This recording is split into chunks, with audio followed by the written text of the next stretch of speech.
Those tapes to come out.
Man.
Come on, get Bottom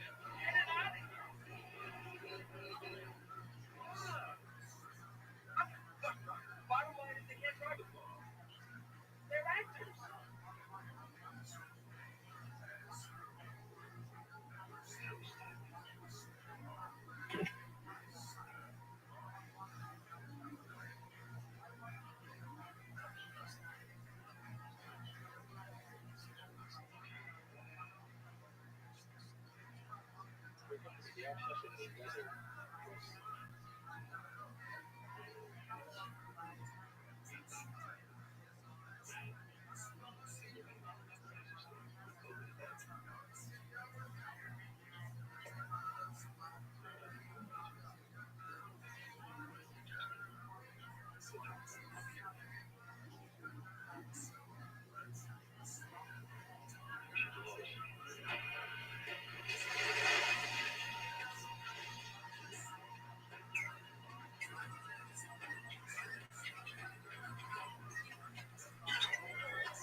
The world is watching. We can't let him die in front of a live audience. Born in front of a live audience.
Is that the best you can do?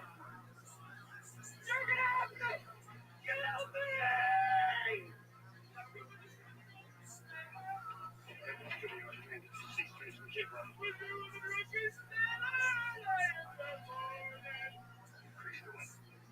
Increase the weight! I'm telling you, for the last time, calculate. Damn you, dog! It's called it's time to Shut up! He's gonna try and leave us even care.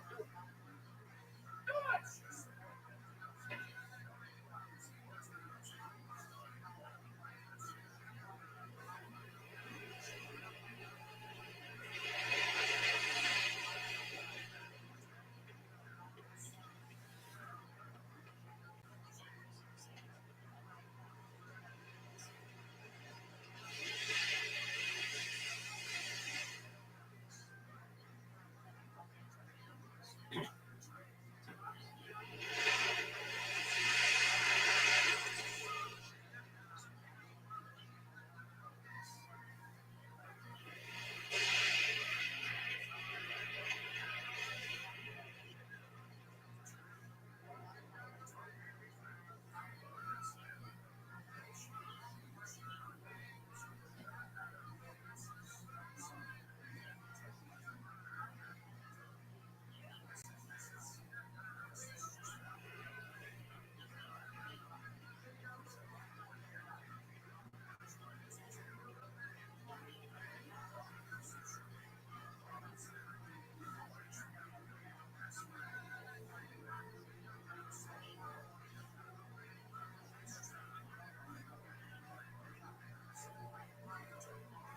Oh, look who it is. Sherman. What up, big dog? Sherman himself. 100%. How you living, pimp? Yo, I didn't watch the movie. Was it good? You didn't watch it at all? Not good. No. I was like, okay. I was really gonna say then we're gonna watch it again. All right, so you. You liked it? Oh, fuck yeah, man. So, what are your thoughts? I mean, I thought it was a good movie. It was pretty, like it wasn't.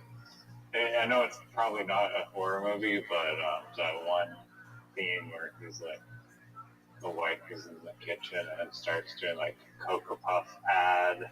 It's And then also the scene before that, where like the nuclear people surrounded him and captured him, but primarily like the scene in the kitchen with like when like the knife or the wife pulls the knife out on him. I just found that like very like analog, or sorry, not analog, unnerving and horror like just the vibes of it was like almost like a subconscious feeling that I've like had before of like I don't know breaking the fourth wall of reality, and that scene was very like freaky to me. But it was an amazing movie overall. You think it's Also, yeah, the rest of the movie was still kind of creepy, but I found those scenes the most scary. you think it's amazing?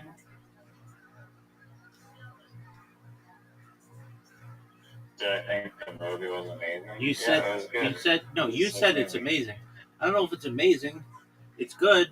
It's interesting. There are aspects of it that creep me out.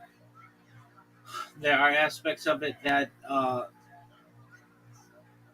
it's dated a little bit. There's no internet, and um, I think it's funny. You can like buy everything that's in the show in a magazine. They don't even have a website, and I think it's interesting that they. I mean, it's a 30-year-old movie, which is amazing. Um, it does hold up, and I find it interesting the audience's connection with him. How like they've got like people in a bar watching him, people in a bathtub watching him, and people in like old ladies in bed watching him. Just like he unites the whole world. Um, the thing about like the product placement, like that's a term we use today, but was not used then. People never, the general public hadn't heard that term product placement used. It had been used. It'd been used for a long time, but it just was like subconsciously done.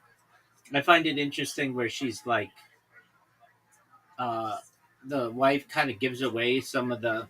She's like makes him suspicious when she's like, "Do you want some cocoa or whatever?" Or like she's like, "Maybe you don't need that lawnmower. You need this kind of lawnmower or whatever." Um, and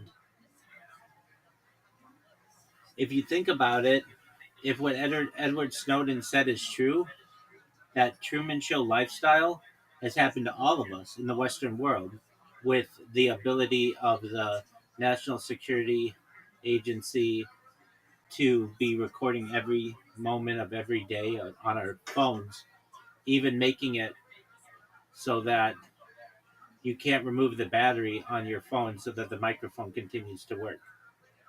That's that's interesting. And I really think in the future, perhaps the United States will be overtaken someday by some other organization or absorbed or something, and all of its data on people historically may be brought to light like we've done to the Roman Empire.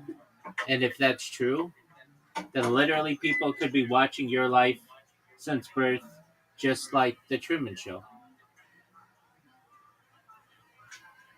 Um, sorry, what was that? Like with like with video footage of my life Yeah. from my old cell phone, or just like newborn babies with their next gen cell phone? No, with you, like you were born in, I don't know, around 2000, and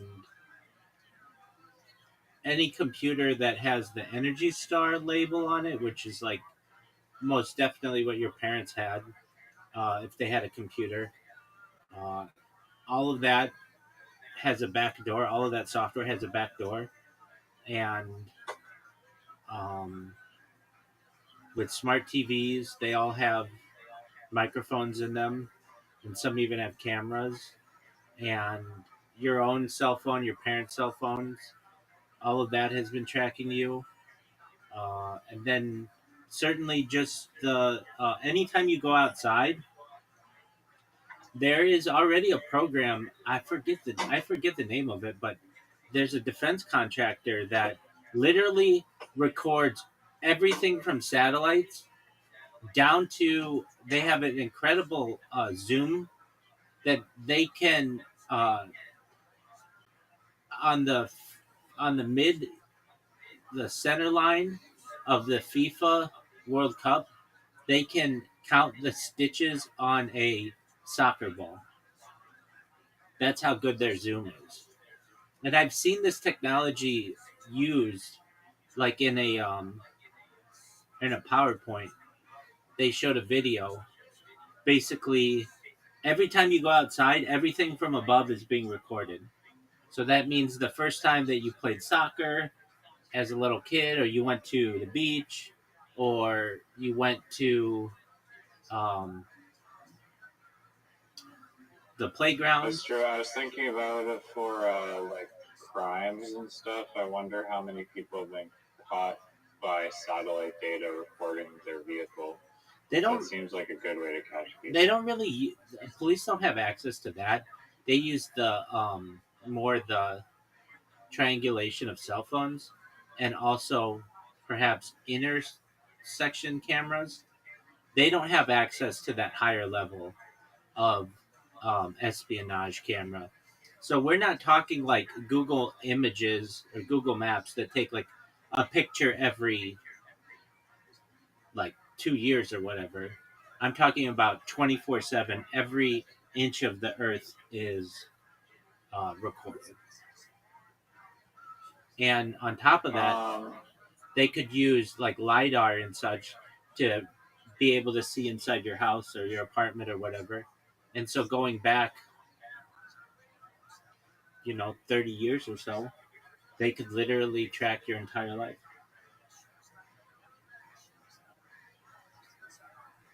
yeah, no, that's true. Um,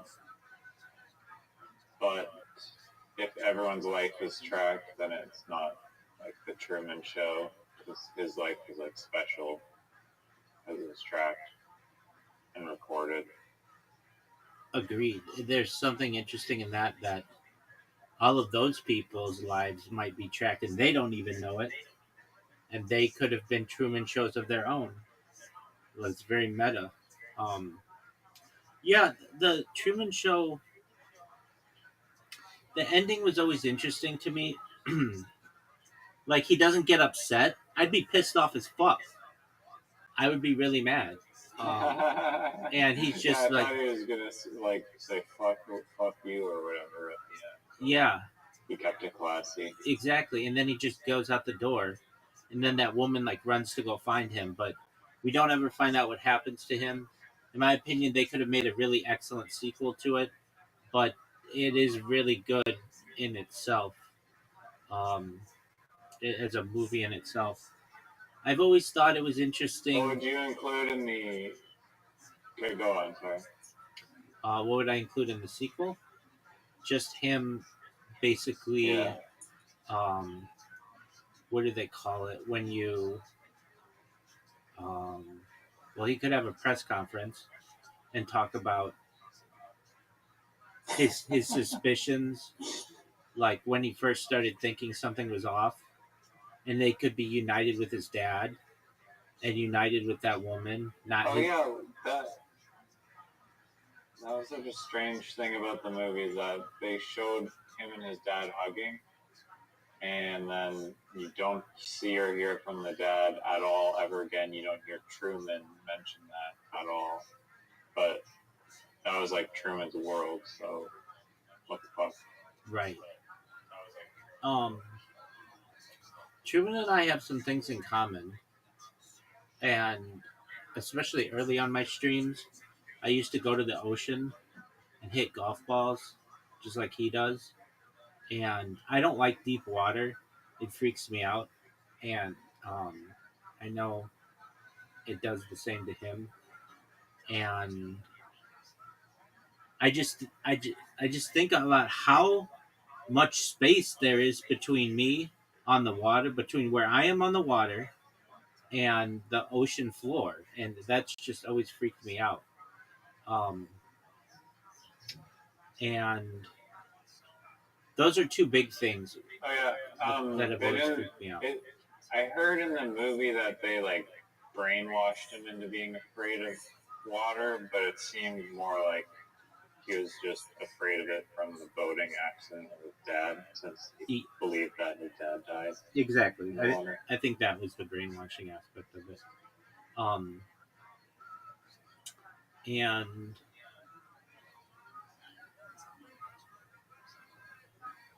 I mean, also like the meta thing is that like the even if you escape the into like the real world, there's also the real world's like propaganda and brainwashing and MK Ultra through news and media sources. Yeah, so it never really ends. So then we get into the gaslighting aspect of it, and like if I hadn't broken you of the extraterrestrial gaslighting, you would just be like, "Oh, that's just a bunch of rubbish. Like whatever, nobody cares about that." And no, I believe in aliens prior to yours. No, you weren't. I definitely I do not. You did not believe in aliens on Earth. You did not believe in aliens on Earth. You were very skeptical of that. I still am very skeptical and don't believe to the full. Like I can't say full-heartedly believe that. I acknowledge it's a possibility. You didn't even. But I'm not like without doubt. You didn't even do that before. No. Everything always has doubt. Nothing is completely debunked. But before you were like, I think there might be aliens that exist, but they live too far away to ever come to Earth. That was your basic premise, as I recall. And now you're at least at the point where you know what the sport model is. Like, there's a lot of knowledge that you gain, that you gleaned just in the last week. And I mean, you might have. I acknowledge that Area 51 and S4 are real places. I will acknowledge that. Okay, well, you didn't even. I won't confirm or deny whether those UFOs actually exist within that place. Okay, I understand. I can't confirm or deny it. I'll be agnostic to that. Okay, no, I understand that. But even before we met, you might not even confirm that Area 51 is a real place, even though it was. No, I knew that was a real place. Okay, what about S4? You didn't know about S4.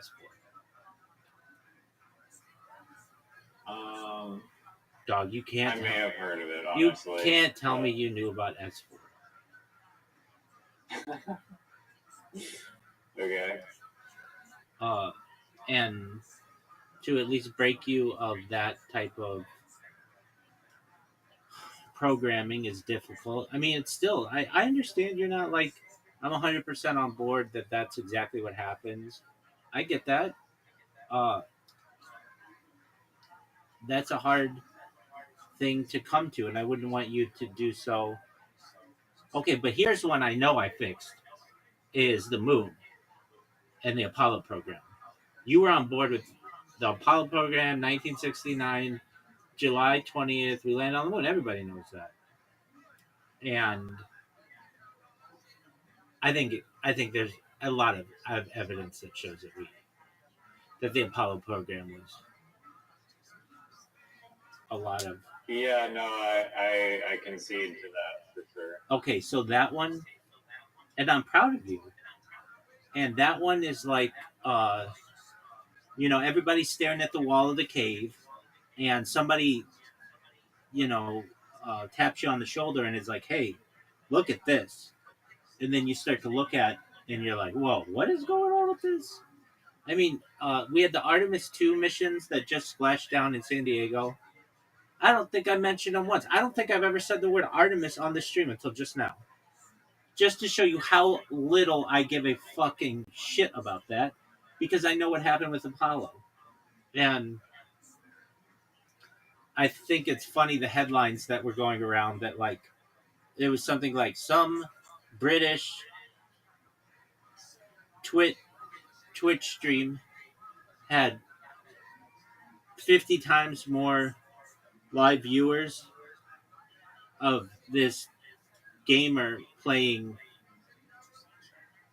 League of Legends or something than the live stream of Artemis 2. Uh, it's just the idea of fool me once, shame on you, fool me twice, shame on me. I'm not at a point where I believe that. So then there's this interesting question that, all right, Rabbi, so you think that vehicles come here from like many light years away, like 39 light years away, perhaps, or many light years away. How are they able to do it, but we can't even get to the moon? That's like a great question, wouldn't you? Don't you think that's a good question?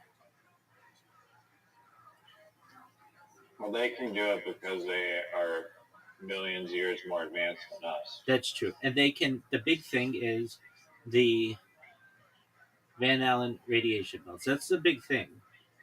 Once you get past there are other issues though. It's not easy. One is micrometeorites that just tear through um, the shells of crafts. Another one is the heat and the cold. In the shadow of the moon, it's like negative 200 degrees Celsius. And in the sun of the moon, it's like hotter than the inside of an oven. Like, that's incredibly hot. And the discrepancy is incredible. Like, and because the moon doesn't have a very thick atmosphere, that's why you can have such crazy swings. Um, Right. and That's a good point. Yeah. And it's hard to believe that they would just be like bouncing around in their spacesuit in like an oven playing golf. It's not like an oven. and they brought a car. Like the golf ball would be like melting. That's a great point. Yeah, and they brought a car there. Just a regular car with gasoline in it. Well, that would instantly just ignite. Well, they brought a car there, and it's like, but their little ship is really small. It's like, how'd you fit a fucking car, like a Jeep, basically? and the Jeep, and the Jeep cost $80 million in 1960, which is like $1 billion today. Like the it's just of a Bob Lazar movie. It's yeah, it's literally just a Jeep though. Like you can see, it's like Jeep wheels. It's like a flatbed, and the back of it is an engine. There's like nothing special about it. It's just all that shit is uh, gaslighted, and everyone you talk to about it. If you went right now to that pizza shop where that girl flirted with you, and you started talking about the moon the way that I talk about the moon, they're gonna look like at you like you're a doofus, and that's why they've all been gaslit. Then I'm gonna show them the documentary of the guy going around the Bible. His name's Bart Sibrel, and he's a hero. And they'll believe. There are two people in this world who I owe a lot. I mean, there are more than that, but from just I consider this science. I don't consider it any other word. You know, I hate those words, those terms. This is science. And I owe a lot to Bob Lazar, and I owe a lot to Bart Sibrel. And they're, in my opinion, really great individuals. They've done their best to break the force that has gaslit people into certain thinking, and I was able to break that in you with Apollo. Now the other stuff, Project Looking Glass, Project Galileo, Project Sidekick, it's really hard to prove any of that stuff, because if you there's like a certain idea that like if you had evidence of it, they would kill you. So like I can tell you how difficult it is just to post something on YouTube. nowadays. You can't just post it. You have to create an account. You have to verify the phone number. Takes 24 hours to verify. Then you upload it, and whatever you upload doesn't just get posted right away. It has to go through the algorithm, and they have to check to make sure that nothing is copyrighted and nothing is like hate speech or medical misinformation, all that shit. It's not like you can just hold a sign to the world and be like, here's my element 115 or whatever it is. Um, and there's other stuff, but those are big. Um, and I mean, the fact that you feel the way that you do about the moon is incredibly powerful to me. It's it's not easy. Do you think? Do you think? I'm assuming. Yeah, I'm assuming you believe satellites are real, but do you believe that any human has stepped foot on the moon? No, not in the traditional manner. Maybe some hybrid program or maybe some alien abduction, but no, no. That to me, just the science behind it. It's like being in an oven. Like on top of that, like Oh, what temperature oven? um, 300. it boils water. Um, what is the sunlight temperature of the moon?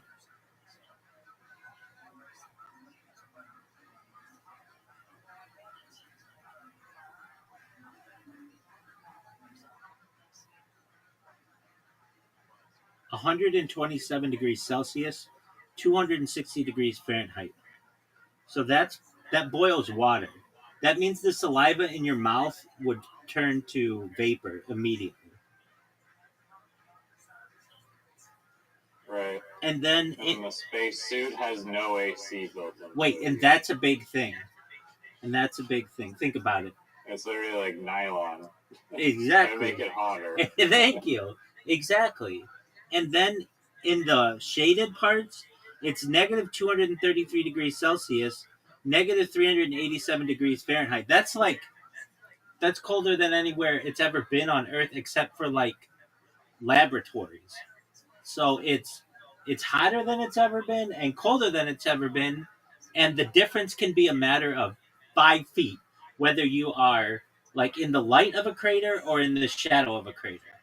And um, and then on top of that, how about getting air to you? Like these guys didn't have like air tanks like you have in like a scuba gear. How do you get oxygen to that person?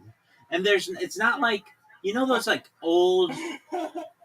You know what I'm saying? I know you know what I'm saying. You like those old in the like outside the space station spacesuits. They have like those like jet packs on the back type of thing, but did they not have? They didn't have that for the moon. It's just like no, those no on the oxygen tank in the design at all. on the moon. Those were supposed to be air conditioners, but in reality, they were like empty. They didn't really go into that.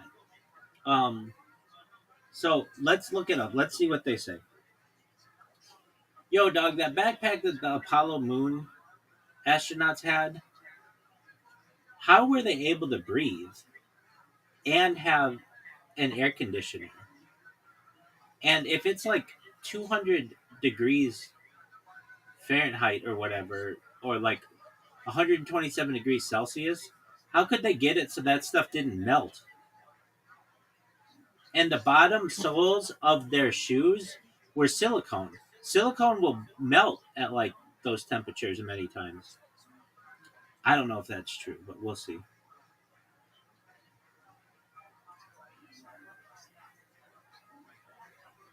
Oxygen supply. The backpack worn by Apollo astronauts, a portable life support system, provided pure oxygen for breathing. If you know anything, pure oxygen is not good for breathing. Even what we're breathing right now is only like 27% oxygen. Well, they can dilute it probably, but you'd still need ambient air, which is not existent.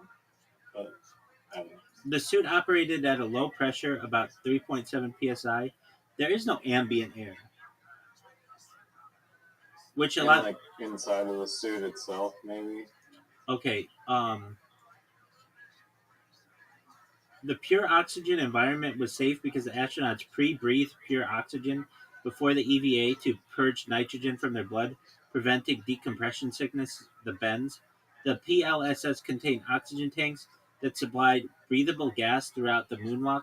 As astronauts exhaled, carbon dioxide was removed using lithium hydroxide scrubbers, preventing CO2 buildup. A small amount of oxygen was continuously added to maintain pressure and replace what was consumed without a computer. Keep that in mind. They had no computers. Like their computer is less. The whole program is less than what's in my cell phone. It's less than what's in a Casio watch. Like you're telling me that you're able to keep these levels perfect with no computer?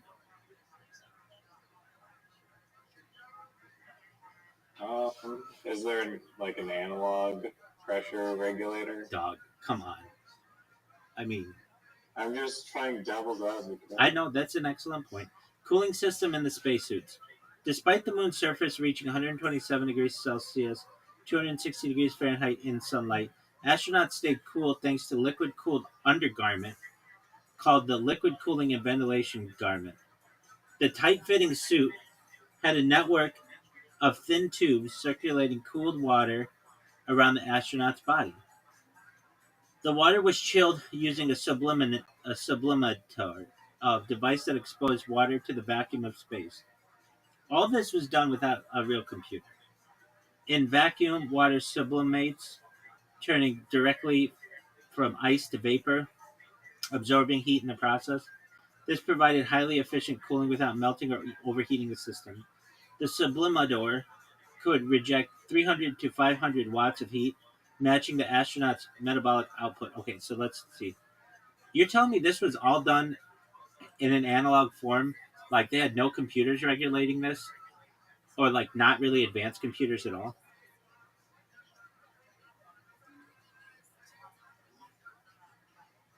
The Apollo PLSS backpack did not use a digital computer to regulate life support. Instead, it relied on analog electronics and mechanical systems to control monitoring. Astronauts manually adjusted settings using the remote control unit on their chest. Like, I love all these like names they have for shit. They're like, oh, that used the remote control unit. Oh, okay. How did that work? Uh, which let them control oxygen flow, cooling, and communication. Jay, you never see these guys messing around with that. Never. They're playing golf. Sensors monitored suit pressure, oxygen levels, and temperature, but feedback was displayed to the astronaut who made decisions based on gauges and warnings. Where were the gauges? There are no gauges. Critical functions like cooling via the sublimator were passive and self-regulating. The physics of water sublimating in vacuum naturally stabilized temperatures without needing computer controls. So yes, no advanced or digital computers were in the backpack. Everything was electromechanical, analog, or manually operated. A testament to clever engineering within 1960s technological limits. Like this is such bullshit. Whatever. Okay, that's fine. If you want to go with that, this is one of my favorite statistics. What is the thing? What is the statistic in 1969? All of the combined computer power of the Apollo program was less than a 1 second video.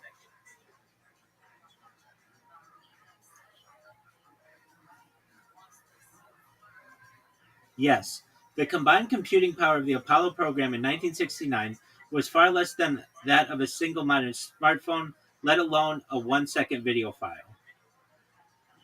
Well, a 1 second video file is less than a single modern cell phone, but okay. The Apollo guidance computer had processing speed 0.043 megahertz. Some sources say 1 to 2 megahertz. RAM 4 kilobytes. 4 kilobytes of RAM, 72 kilobytes. In contrast, a modern smartphone is 100,000 times faster, contains gigabytes of RAM, over 1 billion times more memory, can store and play high definition video effortlessly. A 1 second HD video requires millions of times more data processing and storage than the Apollo system could handle. In fact, just the memory of a modern phone exceeds the total computing capacity of all systems used during Apollo. And they're like live streaming it. Right, exactly. Live streaming them playing golf in space. Exactly. It's just like, okay, if you want to believe that, that's cool. I have been Yeah. I've been breaking people's gaslighting on this issue for 20 years, and people come back to me and they're like, I was having this conversation with a colleague and neither of us believed that we've gone to the moon, and I couldn't believe I found somebody else who thought this. It's like, yeah, we're out there. And if you talk to people in other countries, it's the statistics are way higher. Like outside of the UK, Canada, and the United States, it's way higher. And then there are some countries allegedly that say that was just all a ruse, that wasn't that that never happened. Like they publicly say it. So with the Artemis 2 or whatever, believe what you want. With Area S4, believe what you want. When I was a kid, they said that Area 51 didn't exist. And then the Obama administration was forced to say that it did exist because they had to go to Congress to expand its real estate that it had, the property, because zoom levels on digital cameras had gotten to the point where they could take really good pictures of the base. So they had to acknowledge this. Had that not been the case, the advancement of the zoom, they still wouldn't um, have acknowledged it. Were you disappointed with the Storm Area 51 turnout? No. Because there's like 50,000 people on Facebook that are like, we're going. And that seemed like an actual plan. And then I watched some videos of people who actually went to the Storm 51, Area 51, and it's like 35 people showed up. Exactly. And like they're all way too scared to like go anywhere near like the gate, or like one guy went like a foot over the gate or something. Yeah. That to me was I just wrote a paper about this. It's called a publicity stunt. When I was a kid, right, so they would have things called publicity stunts. And I did some research recently and wrote a paper that's published, rabbirothschild.medium.com, on this subject, that around the year 2005, corporations started to no longer label things as publicity stunts, and they would just call them viral moments or something like that. In the past, though, if you were to put something like that on, there would be editors at newspapers who were like real news people who would be like, this is a publicity stunt. Don't believe this. This is fake. But those people lost their jobs. And um, like another thing that used to be really big when I was a kid was the paparazzi, especially in LA. You would see paparazzos, which are like the male paparazzi, and the paparazza, female paparazzi. People who literally would just sit in front of restaurants and wait for celebrities to go in. That all went away with the advent of social media. When people would just upload their life, it didn't all go away. It still exists. But a lot of times now, people will pay paparazzi to follow them around so that people think that they're a big deal. But with the advent of social media, there was no need to pay someone a lot of money to get a picture of a celebrity when the celebrity will, for their own benefit, publish it online. And the Storm Area 51 in my opinion, was a publicity stunt. And it's incredible. I mean, I think if you've seen in the news recently, more and more of uh, these bot farms keep getting raided. Not that they're illegal, but they can be if they cause fraud and such. But they're really difficult to get overseas. And if I make a Facebook group that says we're going to all go to Starbucks on Monday and we're all going to order chai teas, I can get hundreds of people to do that if I just bought a Facebook group and have a few influencers post their shit. And in the same way, the Storm Area 51, in my opinion, did that. They just got some people in there who botted a Facebook group. They got a bunch of young people who felt like they could really do something with that. And then everybody chickened out at the end because they learned that it's a pretty big um, penalty if you get caught, and they don't mess I around. mean, do you think they would have? I mean, I know it's like a military base. Do you think they would have like shot people? Do you No, think they would have they don't shoot arrested you. every single person? Like if They they had don't shoot you. 10,000 people They, all running. they don't shoot you. What they do is they're called the camo dudes. The camo dudes stop you. They ask you for your ID, just like with Bob Lazar. They then have you or escort you back to the main dirt road that goes to the base. And then as soon as you get on, I think it's Highway 375, it's known as the extraterrestrial highway. The Nye sheriff meets you right there and then takes you to the Nye sheriff station. They book you. It's usually felony trespass, which carries like a year in jail or something like that. And it's serious. It's a serious crime. And a lot of times people can get it moved down to perhaps a misdemeanor, but it's basically you're asking for something to be on your permanent record if you do that. And a lot of people don't want to take that risk. It's a lot of money. And uh, every week, I don't want to say every day, but every week somebody makes that mistake. I saw this one, a very a very interesting video that's out there that exists. Some guy was they were doing what was called like it's like a sort of an industry, alien tourism, and they would rent a bus. Let me look this up. This is a story that I remember these stories sort of well, like 95% well, but I want to make sure I get it correct. Yo, What's dog, the punishment for flying a drone what's over the Area deal 51? with that guy who was doing like alien tourism or whatever and rented a bus and accidentally drove past the line of Area 51 on camera live, or and like what happened in that situation?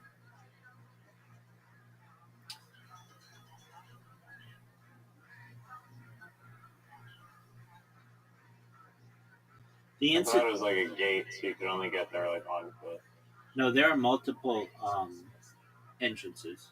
One of them has a gate. One of them is just a sign. The incident you're referring to involved a tour bus driver named Dennis Ryan in 2014. Ryan was driving a group of tourists for adventure photo tours near Area 51 when he became distracted by a passenger's question about sports books. He accidentally drove past the warning signs and trespassed onto the military base. The whole event was caught on camera. Within moments, a white military security truck pulled up, and armed guards, known as camo dudes, ordered the group out. The passengers initially thought it was part of the tour. Ryan and the four passengers were cited for trespassing, facing $650 fines and misdemeanor charges. However, after video evidence showed it was a genuine accident, the charges were dropped for the passengers, while Ryan was banned from Area 51 tours for 4 years, or for 2 years, pardon me. This was not related to the 2019 Storm Area 51 meme. which was a viral Facebook event created by Maddie Roberts as a joke. That event drew a few hundred people, turned into music festivals, and no one breached the base. So yeah, and perhaps the charges vary. I mean, these guys seem like they got misdemeanor charges. What's the offense for flying a drone there, and what's the offense for flying a plane there?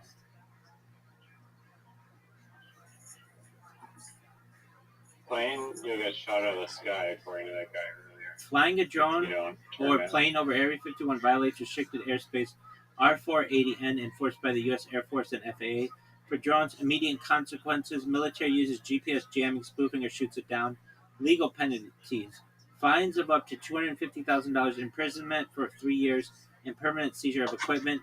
Additional charges: trespassing, espionage under the Espionage Act, or threats to national security. For planes, military interception: fighter jets may escort or shoot down unauthorized aircraft. FAA penalties, fines, pilot license revocation, and criminal charges. Even in emergencies, landing at Area 51 is not permitted and results in an arrest. The airspace is restricted from ground to infinity, and violations are treated as serious national security threats.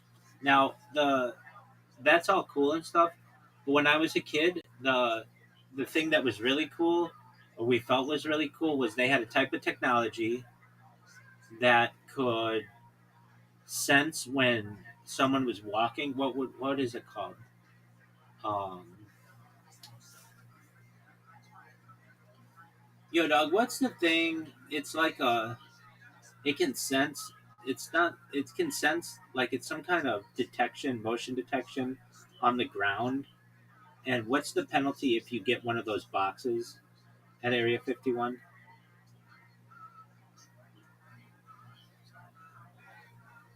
Yes, Area 51 is surrounded by buried motion sensors, often placed on public land near access roads.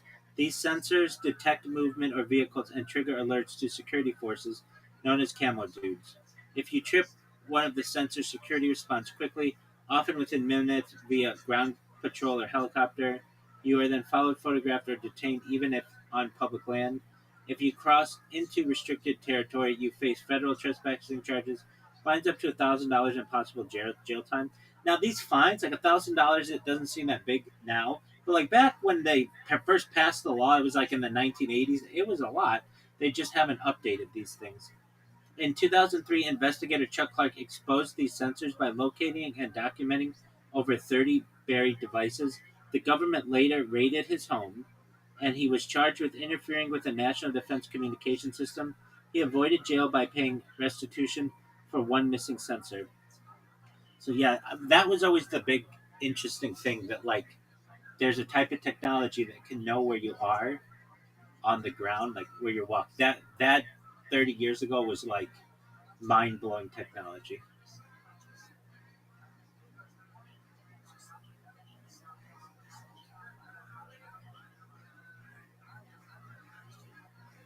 It's always been interesting to me how big Nevada is. It is the state that has the most federal land of any state, aside from maybe Alaska. Let me look that up too. What state has the most federal land, both in acres and uh, like percentage? Is it Alaska or Nevada? Or give me the breakdown, please.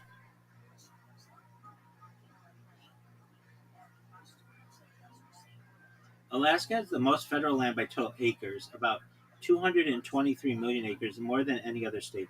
Nevada has the highest percentage of federal land, 80.1 to 84.9, depending on the source, meaning over four-fifths of the state is federally managed. So, what does that mean?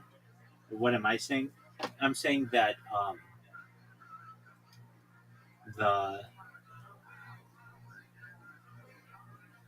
I am saying that most of Nevada, when you see it on a map, is not like you can't drive through it. It's like federally managed.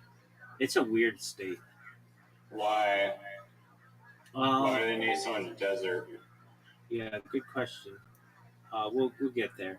Dude, how you living, Pam?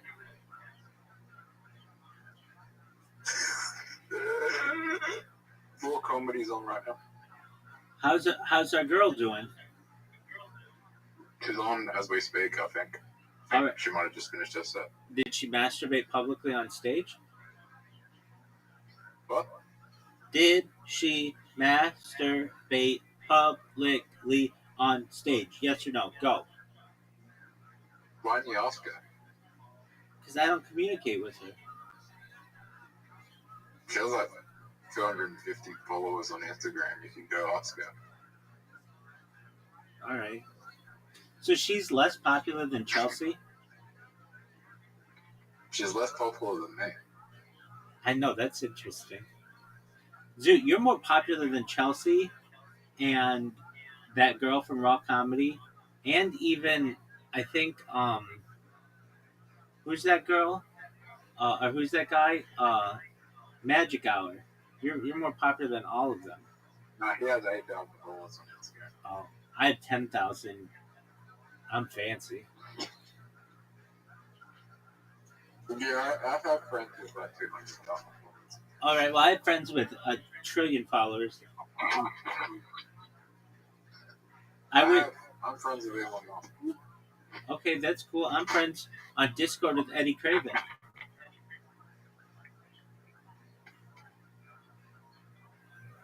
All right, Zoot. Zoot, have you ever seen The Truman Show? On Twitter Spaces. On Twitter Spaces? That guy who sucked Obama's dick, or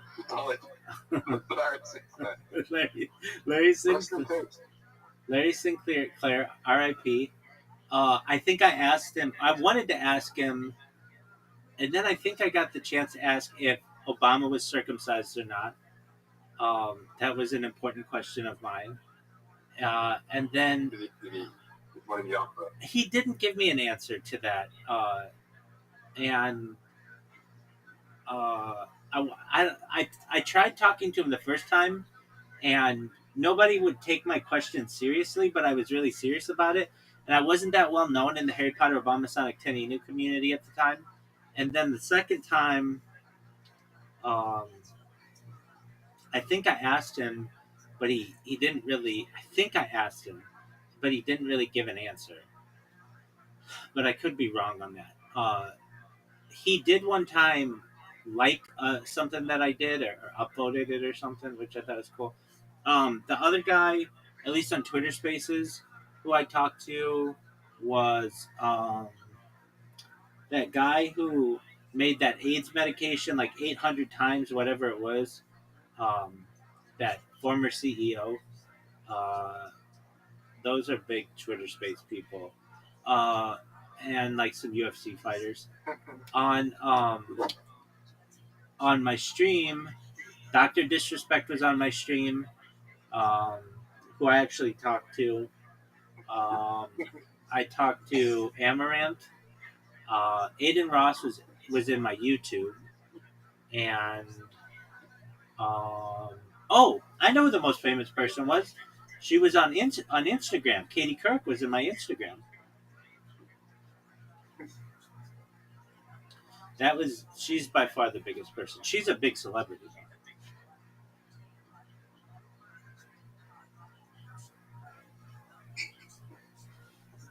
Zoot, are you going to tell Riser when you're going to fix your phone? So, did you know that? Hold on, Zoot. I have a pending game with you.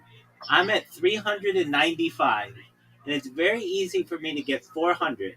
All you have to do is fix your screen. Now, Riser, if you're listening, this is what Zoot does. Zoot's like, I'm going to go to Melbourne. I'm going to fly there. It's only like an hour. It's only like a few $100. I'm going to get a hotel. I'm going to go to Raw Comedy. He had all these plans. And I'm like, you're not going to do that. You're not going to do that. You're not going to do that. He's like, yes, I am. Yes, I am. Yes, I am. Then he fucking 86'd his phone by chucking it at the wall so that it doesn't work anymore. And he always wants to play games with me, but then has to quit halfway through because his screen doesn't work. And then I told him to use the money that he was going to use to go to Melbourne and just sit on his thumb. and instead fix his phone. Riser, what are your thoughts? So he's trying to Truman Show and escape his little city and make it big in Melbourne. Well, that's the thing. He wasn't even going to perform there. He was just going to go there, see if he could hook up with a chick. Oh yeah, you just want to go there and see fucking Chelsea and the colored lady. Yeah, exactly. Rabbi, did you watch Justin Bieber's Coachella set? No. Why not? Because I watched the Truman Show. Riser, or Zoot, have you seen the Truman Show?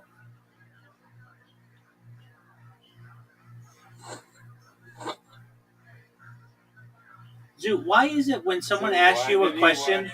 Why is it when someone asks you a question, literally, it takes you 10 seconds to answer every single time? You can't just be like, yes, I've seen the Truman Show. Or no, I've not seen the Truman Show. I've seen the Truman Show twice. Once when I was a child and a couple years ago. Okay, excellent. Good. That's the answer that I wanted to hear. And what are your thoughts on the Truman Show, Zoot?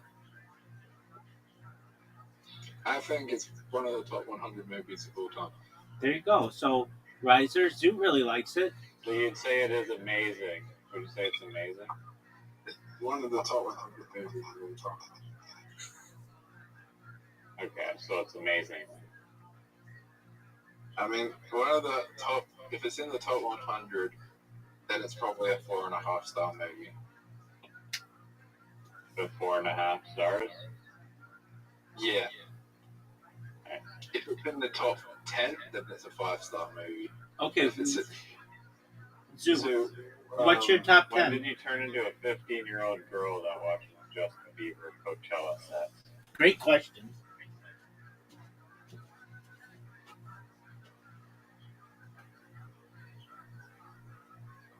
You're the one that was excited for his album to come out. I was?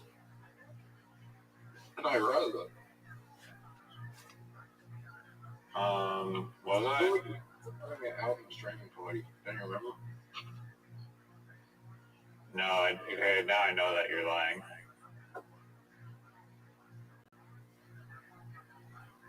I did like a few songs on that album because they're very Michael Jackson. But I'll I tell you don't go out of my way to watch these Coachella sets.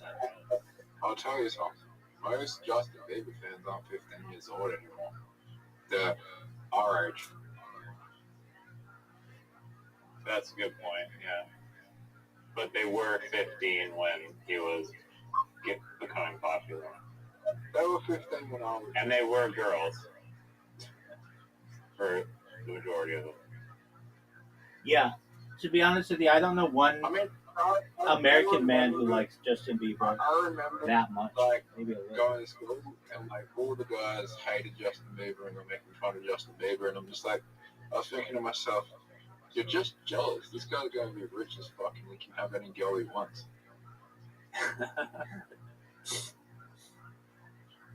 I mean, you're not wrong about that part. So he picked Haley Baldwin. Yeah, he picked a girl that looks like a tree stump.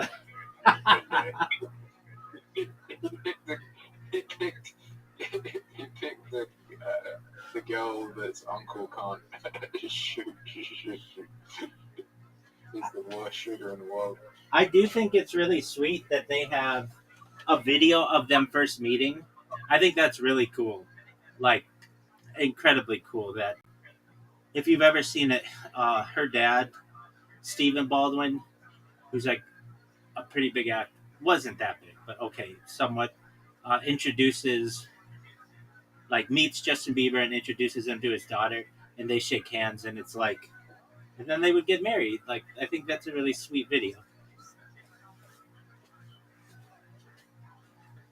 It's a strange way to meet someone that you fall in love with is the dad introducing their daughter to him.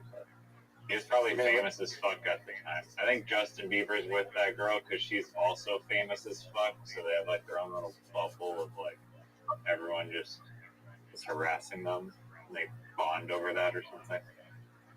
I I think mean, he's like, I mean, I could be wrong, but he's like, he knows that he's just been a pawn in that whole Hollywood world, and in his own way, just like wants to have a family and tries to keep as low profile as possible. Now, is performing at Coachella a low profile? No, but you're only going to be able to do that for so long. And his wife, I think his wife's worth more than he is now.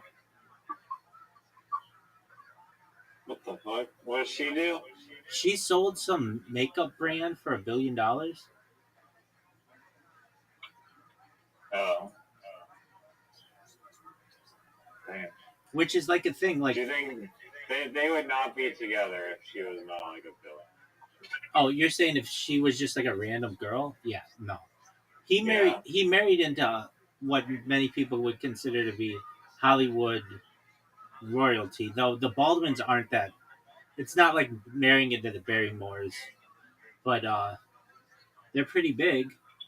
They're um, they're like an acting family. But he didn't marry the most famous Baldwin's. Like he married maybe the second famous Baldwin's daughter, which at the time she was nothing. She was just like a model. It's just these people like the Hadids, Gigi Hadid and Bella Hadid, who just grew up in Beverly Hills, basically got in with plastic surgery early, and it was very smart of their families. They basically, as I understand, they'll partner with a makeup company or cosmetics company or whatever. This is what uh, one of the Kardashians did. Well, a few of them maybe, um, and or Jenner, um, not not what are the Jenners? Not Kendall, but the other one. And uh, they basically say, "Look, you're going to be the face of our makeup brand. You get all your little girlfriends to wear our makeup, and then in 5 years, we're going to go public with it, and our stock will be worth $1 billion, and then we'll give you 75% or whatever." And that's what they do. That's how um, that one Jenner became a billionaire. Yeah, I'm going to sleep, but thanks for chatting. Absolutely. Peace out, suit. Are you coming back tomorrow? Tomorrow's Michael Jackson night. Yeah, I've been on a roll of like countless movies in a row now. I know, documentary. Yeah, probably. Yeah, dude, you're just becoming smarter and smarter. Oh yeah. All right. Peace. It's tomorrow Michael Jackson night? Oh, that's bullshit. Zoot, did you know that they had the Michael premiere in Berlin? yeah, everyone's saying it's the best biopic of all time.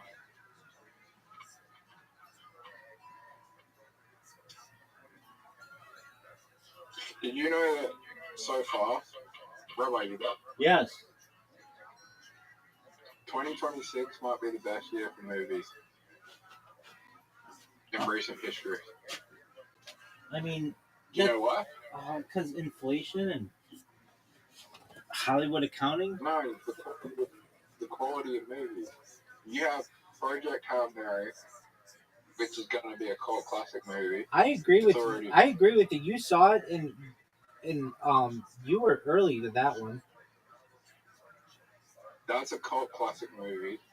That's a cult classic movie. You have, I think Marty Supreme even came out this year, which is, third you have Michael movie coming out.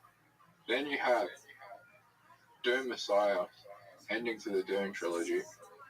You have Avengers Doomsday, which is the first Avengers film in 10 years. I think. No. 9 or... first Avengers film in a really long time, maybe 8 or 7 years, I can't remember. But you have a new Avengers film with the biggest cast ever. You have Robert Downey Jr. coming back after such a long time. Then you have Super Mario Galaxy, which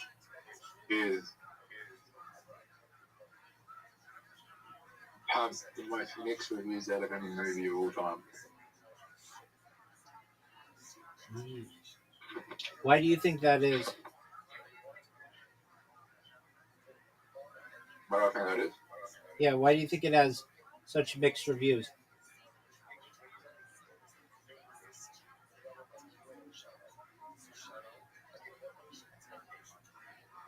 Because it's a children's video game.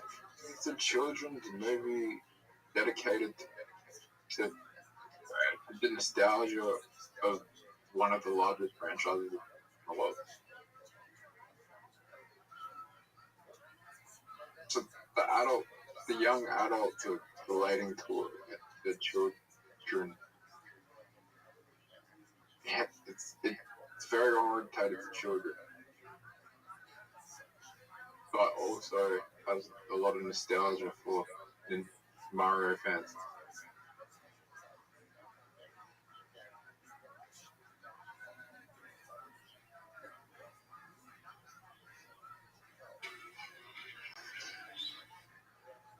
What other movies are you coming out this year? Michael? You already said that. Moana. Like, no one's gonna give a fuck about that one. The Spider-Man movie.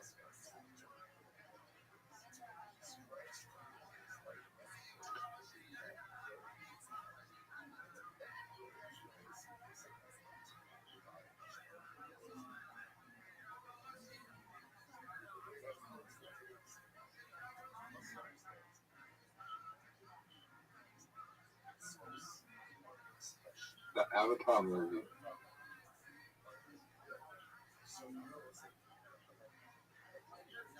Avatar movie comes out this year? Yeah, the last Airbender. Are you Oh, excited? you got Clayface. What's Clayface?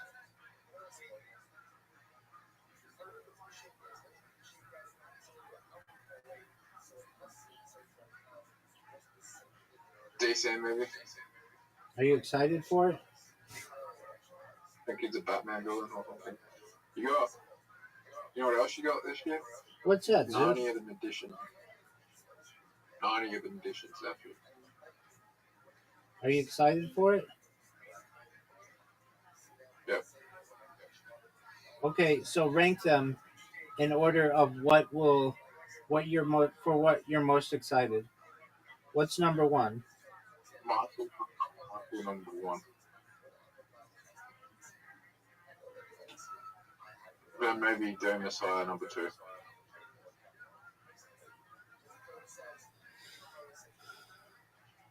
Then maybe Doom Messiah number. Then maybe Doomsday.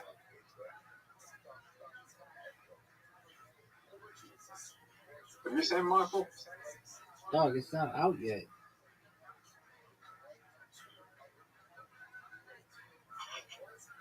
Came out in Berlin 2 days ago. Okay, well, I'm not in Berlin.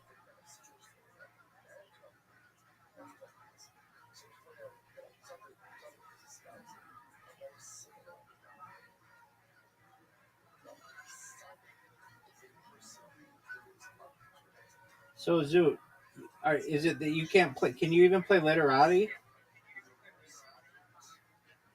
No. You can't play anything? I can play with it already. Okay, when are you going to get your screen fixed?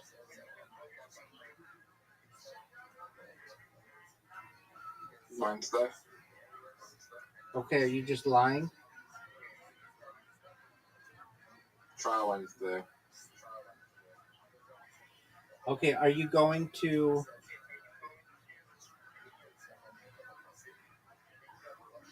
Melbourne? Yep. Don't go to Melbourne. Just get your phone fixed. We're cheaper to go off phone fix in Melbourne. Not really. It'd be the same price. Maybe like $5 less. Maybe. But it might be more expensive. Have you been to Adelaide before? Yep. When did you go? I went for the Raw Comedy Finals, State Finals 2026 to see my girl Chelsea, and Who also, won? well, my favorite beat poet. She didn't win. She won the heat. I was really proud of her. Dog. Okay, so I'm gonna go to this. What's the girl who is in the finals for Raw Comedy? What's her name? Kelly Harrison. Okay, and I'm gonna tell you how hot this girl is from 0 to 10. Sure. She's yours. Yeah. Okay, it's Tilly, Tilly, Yep. Harrison. Is it Tilly Stands Up? Yeah. Raw Comedy, it's happening. Is it? All right, I mean, she's not. Dog, she looks like a dude. No offense, Tilly. Oh my god. Maybe that was just a bad picture of her. No, she can look better. She doesn't look that much like a dude. But you're saying that is she lesbian?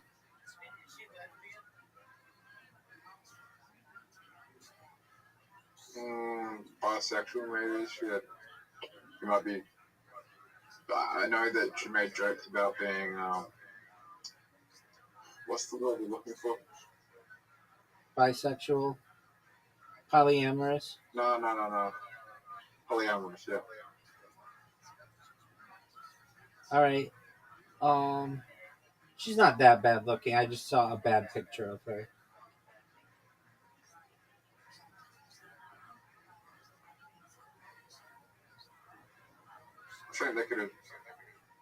I think there's people more deserving of that spot. You know what? She's not even that bad looking. She just has a bad haircut. That her hair isn't all bad, but her bangs in this one picture could look better. But that's cool. I'm sure she thinks the same way. When she wears makeup, she's sort of pretty. Not. She's kind of, I'm I gonna. don't know how old she is, but I'm gonna follow I her, think she's younger. and I'm gonna I think she's follow. like 19. What's that bitch's name? Chelsea. Oh, so she doesn't even know how to do it up. Chelsea. What's that bitch's name? What? What's Chelsea, the stand-up comedian? You're on Tilly's Instagram, you'll be able to just find her just looking at How about Chelsea. you just tell me Should Chelsea's be last really name? tough to do. I don't know. You're full of shit.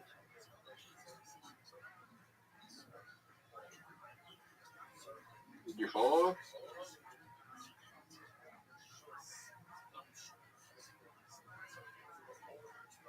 I followed that We'll one. see.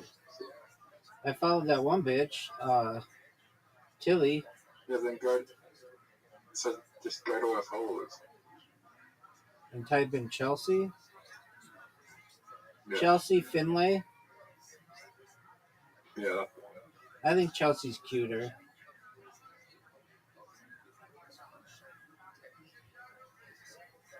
Yeah, Chelsea's definitely cuter. She's pretty cute. All right, Kent Michael, Russell Hartup. Do you know about Kent Michael? Yeah. Do you know about Russell Hartup? Yeah.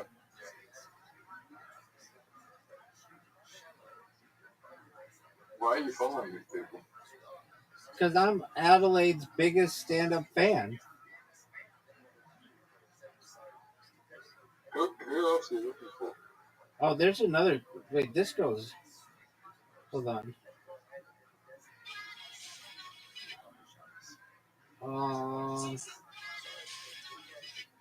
Hold on. There's one girl who maybe is okay looking.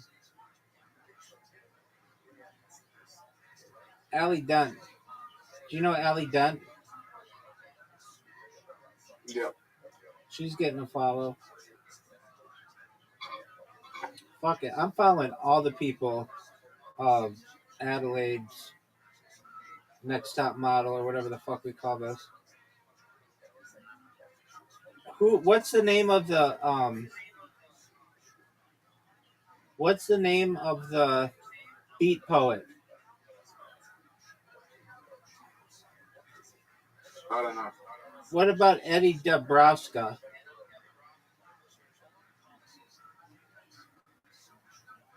Do you know Haral Desai? Haral Desai, this bitch is pretty hot. Yeah, I don't know her. What about Mimai is random? What? Mimai is random. Mimai Sifa. That's who I did the roast battle with. Oh, and she roasted the shit out of you. Yeah. All right, that's all right. They're all my friends now. They all followed me back. They all sent me DMs. Calm down, girls. All right, shout out to them.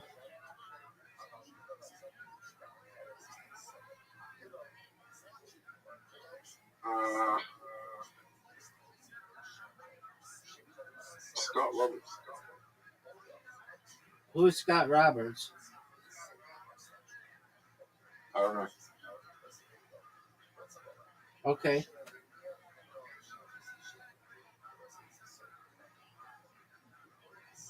Are you ready for a question? What? Did you know that D Live ended? What's that? It was a live streaming platform.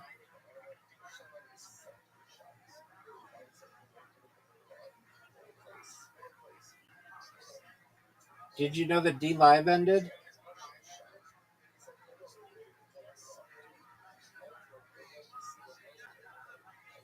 Yeah. What are your thoughts on D Live ending? I couldn't be happier. Why?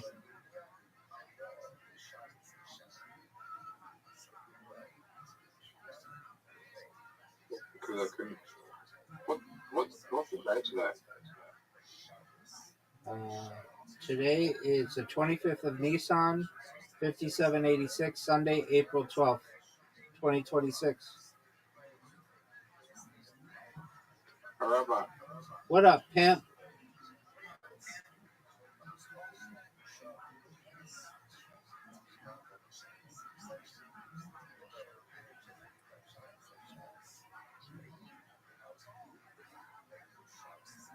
Dude, are we playing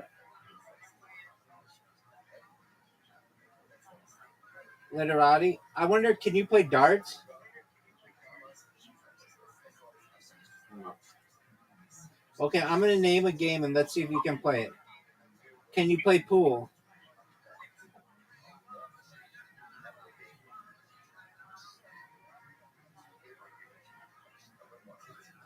Zoe.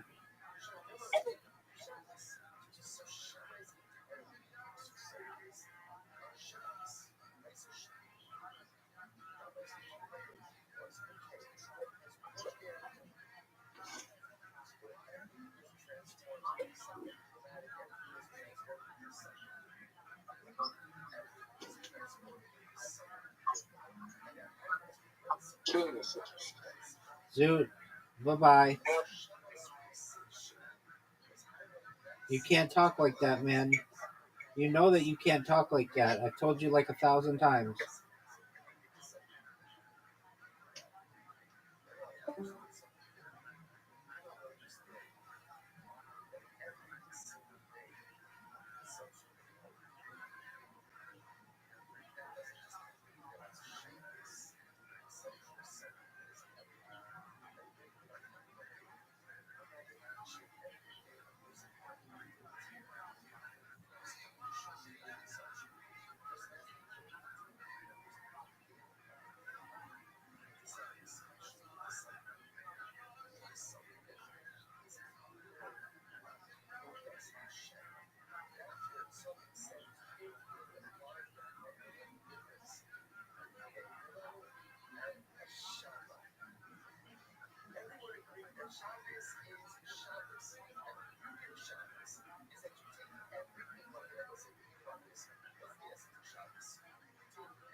Any ideas on what I should focus on? I'm not blind, my brother. I've never been blind.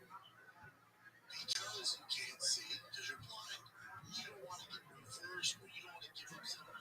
Because I'm assuming it's tougher for you to see certain submissions, especially when you're bottom, or there's transition, you can't see it coming, where usually your vision can play a certain role and help you identify certain dangers when it comes to your neck, or cause, or stuff like that, or ankle lock. So control his ass, and bigger too. Control his ass. And then start feeling it out. Nope, we don't get on bottom. Especially, he's a bigger dude, so we don't want to do that. Okay, we don't want to do that. No, we don't want to pull the bar. We have to fight off our back, and it's tough to see what they're setting up. So if he's up top, he's also inside.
Let me get into a very cool video, please.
Rabbi.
You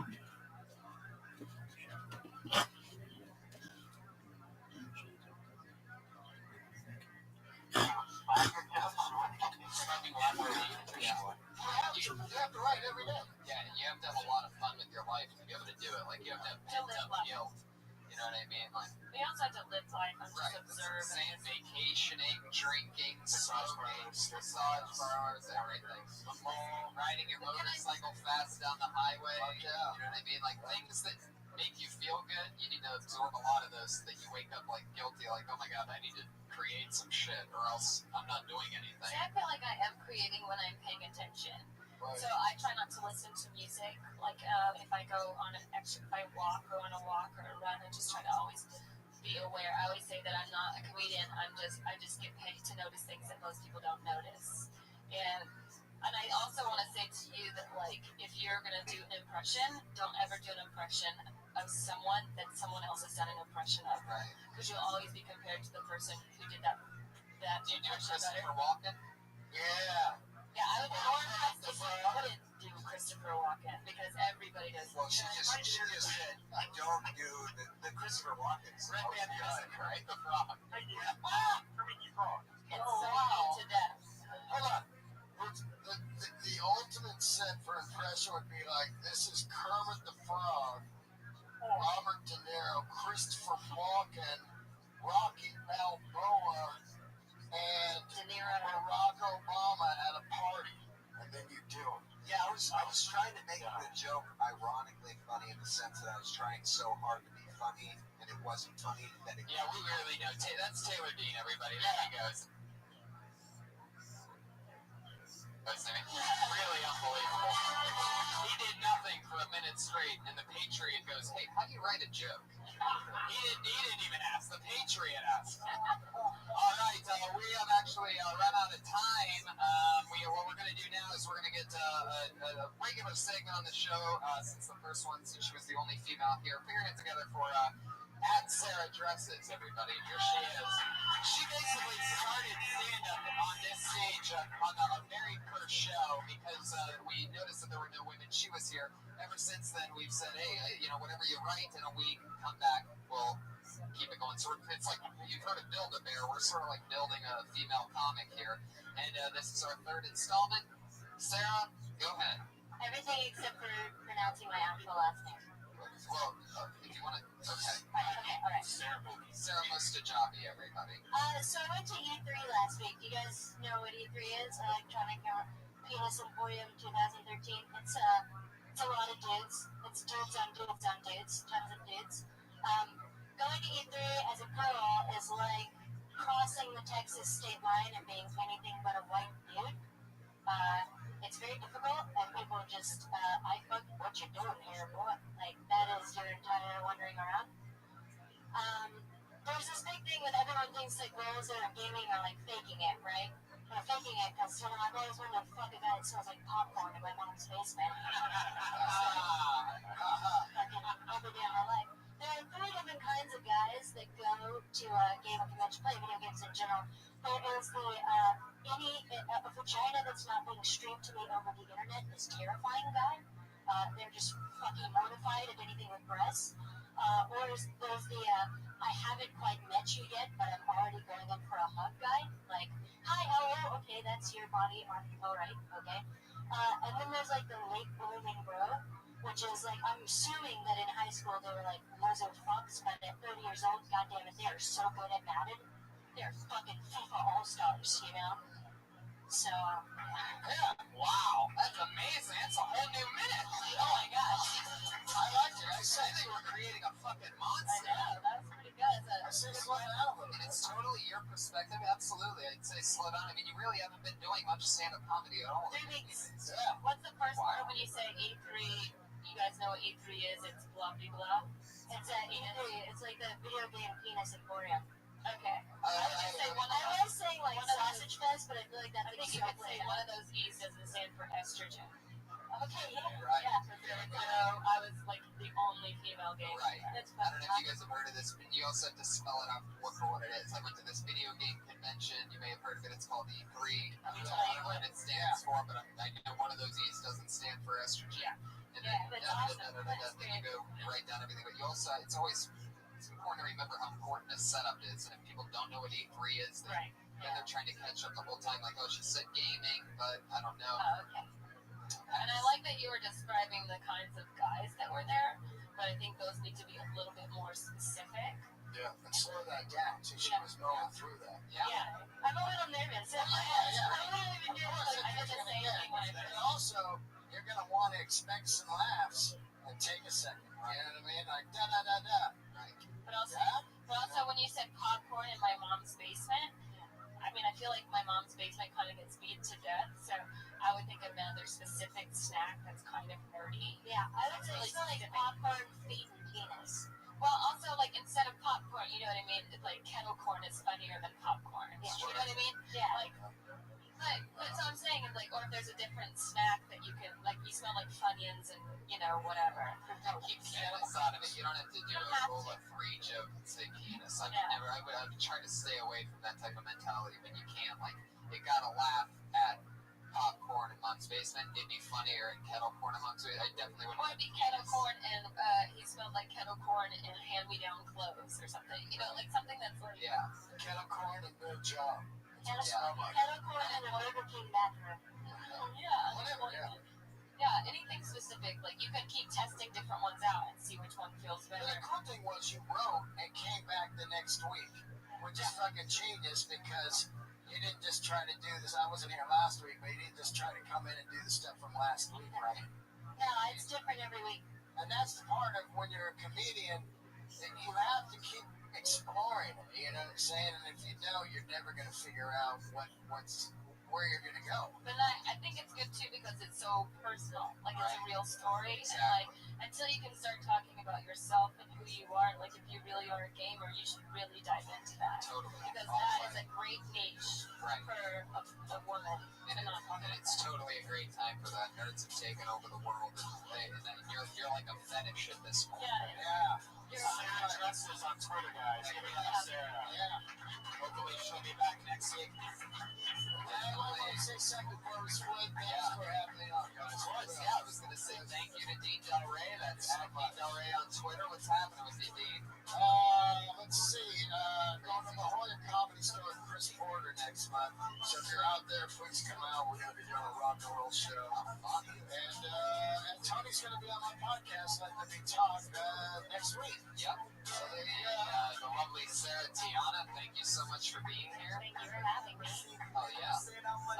Guys, live in the show, stick around because the Ding Dong Show follows this live at 10 o'clock. Iron Patriot. The Iron Patriot. Thank you on Twitter. At Comic Patriot. You can follow the Iron Patriot, give him some notes or some feedback yourself.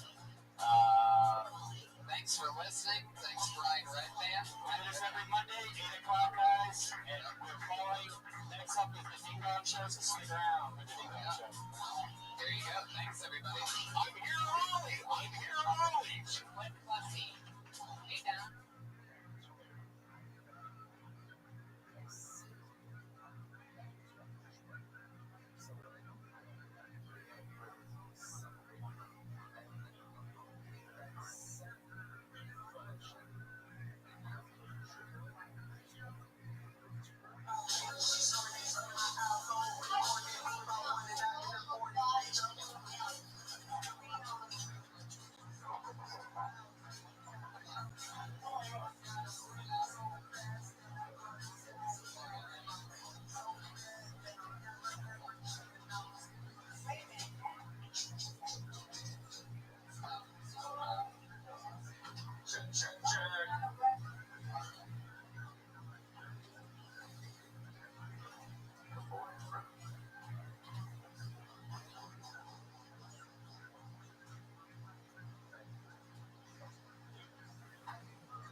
So we get a very worldly view on today's show, which is exciting. World feedback from the down under. Fuck New Zealand, right? Here we go. See, we're already in love with each other. Outback, what? Oh, yeah. Bloomin' Onion, right? That's not a thing. This over here. There you go. Wait, it's not really an Australian restaurant? No, definitely not. So you had a fun time. I'm kind of jealous what you did this weekend. Explain what happened. Ari Shafir, who is our guest tonight, that I'm very excited about. He started a holiday 3 years ago called Street Fest, and I took part in the first one. We went down to beautiful La Jolla, California, launched into a universe. What we do is eat mushrooms, and so it's a holiday. Yeah, I don't want a holiday where I just eat mushrooms. It really is. You know, I've been down to San Diego 3 of the last 4 weekends, and I usually consider that a vacation. I go down to Joshua Tree for 8 hours. I come back feeling actually refreshed, like I was on a vacation. Did you eat a lot? No, I don't need to eat a lot. I'm very reactive to them. So, how many times did you shrimp before? Probably grand total 5 to 6. Times. Settle down, lady. Shut the fuck up. Shut your filthy mouth. Anyway. So it's 5 or 6 or 7 times, you say. So was this one of the best ones? Middle of the road? Not too much? This is definitely one of the best ones. Usually I eat too much and it gets fucking freaky real quick. Did you find Jesus or anything? No, not on this one. No, I didn't need to. This one I needed to laugh my ass off. I really needed a good laugh, and I needed to do it to ease up on some anxiety that I've had lately. That never even feared that I'm gonna die. And sure enough, I can tell just from today alone that there's something about mine. I've read a lot of research on this. Harvard studies, Carnegie Mellon studies, that mushrooms are one of the best natural cures for anxiety and depression and things like that. It really brings you right back in. Couldn't agree with it more. It really works that way for me. So I'm happy to be at reset. I missed last year's Shoot Fest because I was working contractually for a comedy television station. And now I'm back in the game. I feel so fucking great. I had so much fun. Outside or did you get a hotel? You were camped outside. Joshua Tree is one of the most beautiful places. It's really hard to explain, but it's tons of different rock formations. You wouldn't even believe. You can walk up and you can scale these crazy mountains wearing tennis shoes. And we were bathed in the moonlight of the supermoon. How was the supermoon? Because I tried to look at it. Unbelievable. Joshua Tree is notorious for being dark, and it's so dark that you can see all the stars in the moon when it's up. It's crazy. But the supermoon on top of the darkness there, it made it so that it's brighter than even normal yellow lights or even the sun because it's a white light. So it shines everything to a crisp. I mean, there's the shadowed areas which are dark as fuck, but that makes it so much fun. And so it was perfect. The trick with doing Joshua Tree right, in our opinion, is getting there late evening and right before the sun goes down. It's already cooling down. You can enjoy the night, the noon, and in the morning it's hot. So you want the night up and get out. Yeah. No concern of like scorpions or snakes or anything like that. Because when I was lots of concern about that. Everything at one point looks like a scorpion and a snake when you're on mushrooms in Joshua. Right. So we should probably bring up our guests. Well, we should also say hi real quick to me. Oh, ladies and gentlemen, give it up for the Iron Patriot.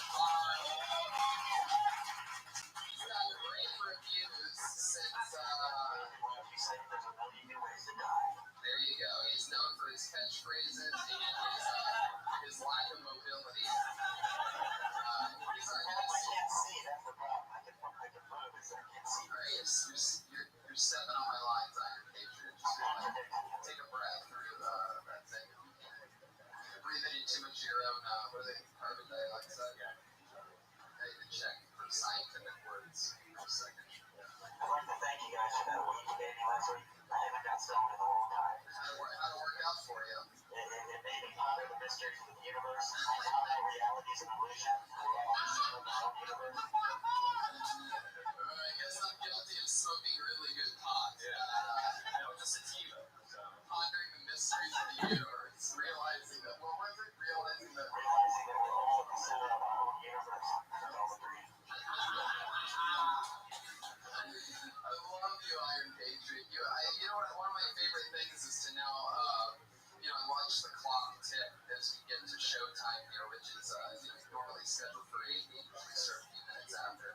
But I love when it gets to like 7:55, 7:56, and there's no Iron Patriot because I know that he's going to be here. And there's nothing more exciting than that inevitable anticipation of hearing the squeaking of his suit walking across the room and saying, "Hey guys, I'm here again." When you get stoned, what did you do? Just like, porn goes real good with that. Oh, what kind of porn do you? Are you like microwaves or sex with 1,000 different girls? Wow. Now, I also had one other story. Oh, okay. I did last Monday. I went to the Steel Panther show and tried that here. They first they didn't want to let me out of my mask, but then I said it was going to fuck things up. They let me in. They let me go to the dressing room with Steel Panther. They brought me on stage. But the problem is, remember how it killed when I did Stop in the Name of Love here? They don't like Motown. Right. That is a hard rock crowd. Oh, same thing. Iron Patriot laying down his armor on a innocent victim. Reason bitches, all right. There you go. But I learned a valuable lesson there. What'd you learn? That this crowd likes different things on the Steel Panther crowd. Definitely. I mean, singing Motown in front of a Steel Panther crowd sure to get some boos. I did get a chorus in and one verse though before they start the boo. Can you do the chorus real quick for us just to get the boo? In the name of love, before you break my heart. Stop in the name of love, before you break my heart. Get over it. Yeah, Iron Patriot. Multi-talented. Anybody like that? I can't believe it. I mean, it's shocking. I think I need to do their song, Supersonic Sex Machine. Supersonic Sex Machine. Definitely. That seems like a big... I'll try that one tonight when I go there. Patriot, are you excited about tonight's guest? I should say I'm a big fan of his. I'm meeting every one of my death squad heroes every week. This is a dream come true for me. Yeah, what's your favorite thing that you've seen already do? Well, I've listened to his podcast called The Skeptic Tank, and also I've seen him on the Joe Rogan Experience many times. There you go. He's got me excited. What do you say we do this? Yeah, let's do it. This is one of my funniest friends. We just came back from Joshua Tree together today. One of the funniest comedians in the world. One of my good buddies. The amazing racist Comedy Central HBO's Ari Shafir, everybody. Here he is, live in the flesh. I watched this guy shave his beard and his head today. Spontaneously. I'm shaving the beard.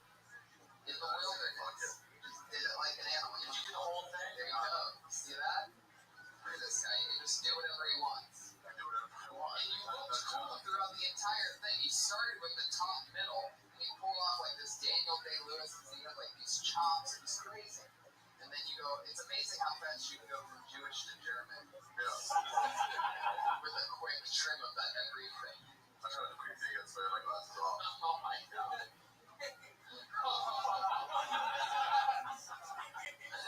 I remember this season, like 4 years ago, when you went through this season, and you started wearing the little hats on the side, and then you started dressing up.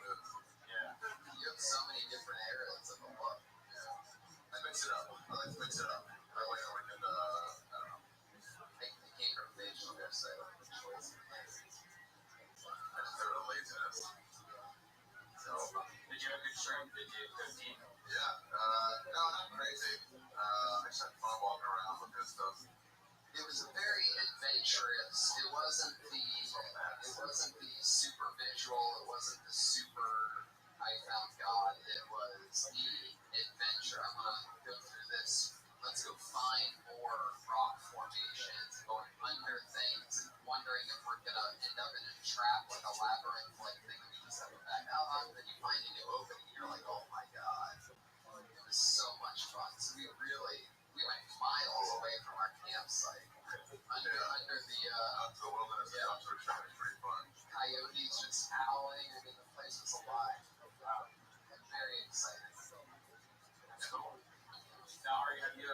show before? Do you know how it works? I think so. I haven't seen it before, but I think I know how it works. Everyone gets up here, and then Trump over there gets a smack over the face. They do something wrong. That's right.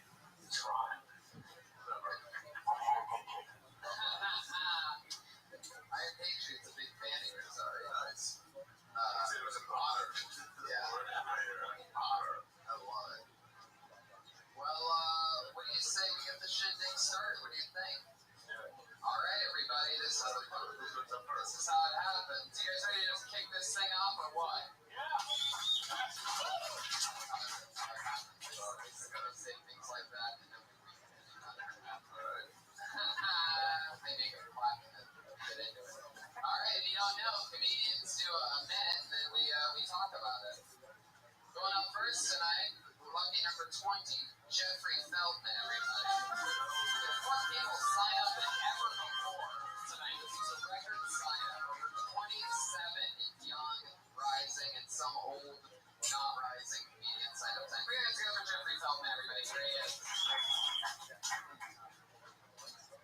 I watch so much porn that people would think that there's something wrong with me. They saw how much porn that I watch. Like I've been checking out this new stuff called Big Sausage Pizza. And the premise of this web series is there's like no class woman, and they will order a pizza to their home. And the man will arrive with pizza, but the catch is he goes cock through the pizza box with pizza.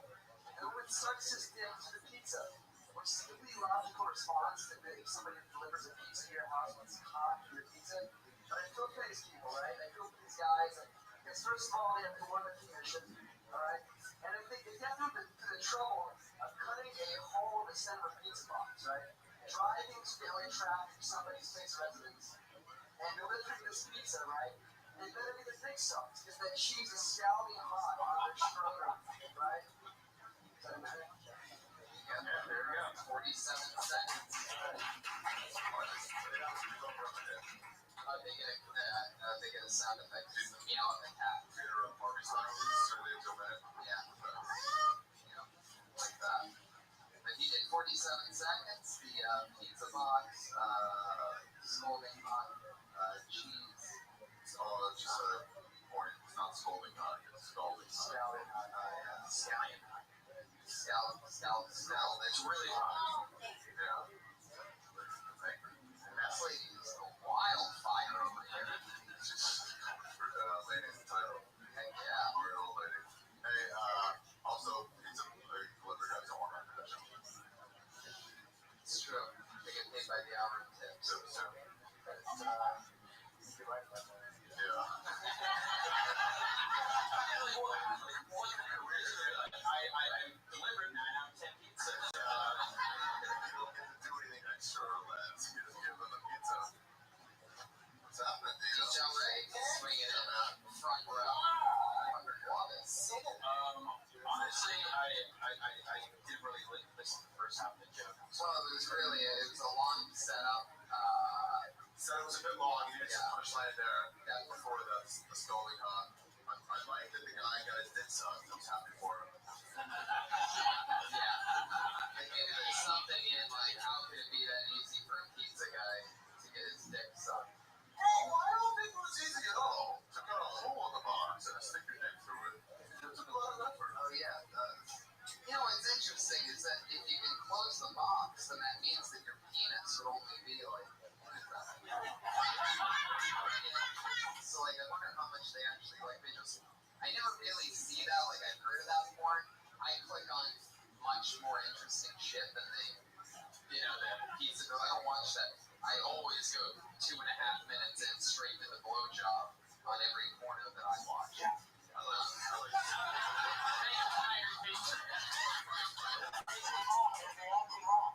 sometimes it just there you go. I love it. The Iron Patriot just gets right to the wet shit. I love it. Maybe he puts his penis in there, but then to save room, they have that thing in the middle of the pizza that's on the box. So maybe they put that on his penis and hold it in. Oh, I see. Could that be a thing? What if she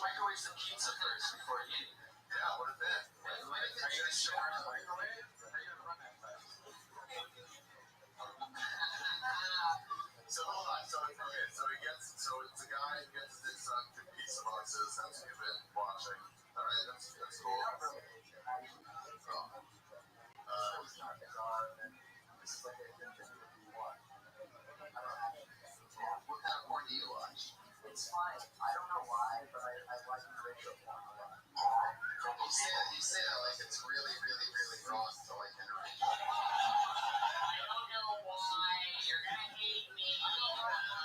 Like interracial porn. Of course you're drawn to it because it's animalistic and more interesting than boring vanilla crap. Yeah. I don't like interracial because I like to imagine the penis of mine when it's black. Interracial is also white man with a black woman. No. That's not true. That's not called interracial. What's that called? I'll tell you what is interracial. Black man, black woman. Yeah. Some sports are about it. Yeah, black woman, white man, not called interracial. What's that called? Bestiality. Yes, Orange beer is here, everybody. Jeffrey, I feel like we've done about as much as we can do for you. Thank you, Jeffrey Feldman.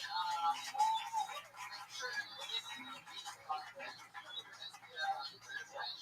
Yeah, it's network shit. Yeah. Give my tips on negative. They had a good time last night. They couldn't really execute that happens a lot of things. Support? I like that. I look like the lead singer of Fun. Yeah, that's true. That should definitely be an opener. Or Elliot for ET. Oh, yeah. Yeah, Jeffrey Feldman. So you're Jewish, right? Oh, you're huge. Feldman. Like David. McCory. Like Craig David. Fuck yeah, Iron Patriots on his A game tonight. What do you say we do another comedian?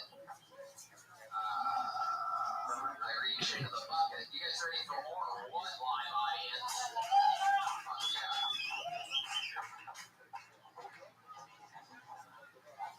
Does it come out of this voice part of the box? Yeah, it's the speaker underneath my chest. Why don't you switch it out with the stool there? That's fine. Okay. Alright, here we go. Ladies and gentlemen, your next comedian is Joanne Tracy Sullivan. Oh my god, it's her! It's the lady that belongs in Breaking Bad. That's a big mouth dry. Yeah, baby. I love this. Holy! Oh yeah. That's great, you wolves. How dare you? You're like the Don Rickles of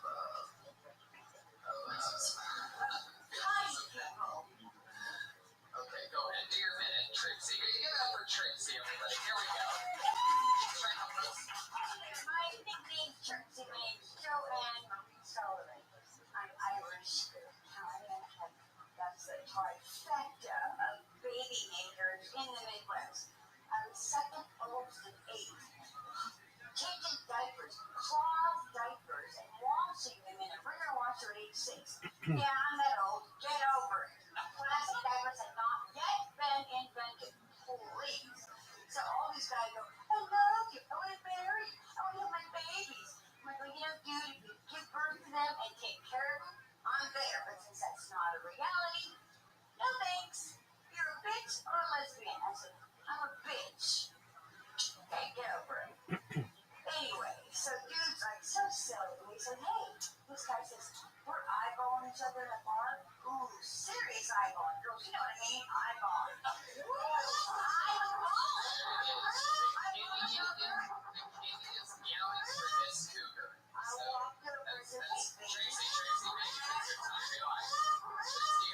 You only get a minute on this show. I talk a lot. I'm telling you.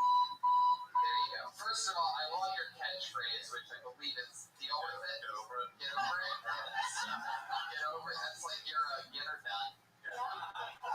It's true. People should get over it. Right. Seriously. So Seriously. you ever thought about making merchandise like t-shirts that just say get over it? No, the t-shirt I would make would be what they call women sluts and men. Are you thinking of this right now? No, I'm not. It was in the moment. It was sporadic. It happened. But I'm not a slut, guys. I'm a stud act. Snap. Guys are studs and girls are sluts. Wrong. Trixie, you're still doing material. Once a mistake.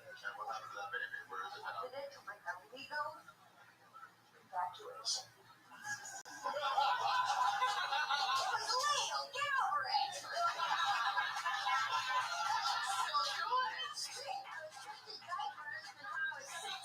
Still doing material. I've seen material stretched out. Sitting around and I thought that ding dong.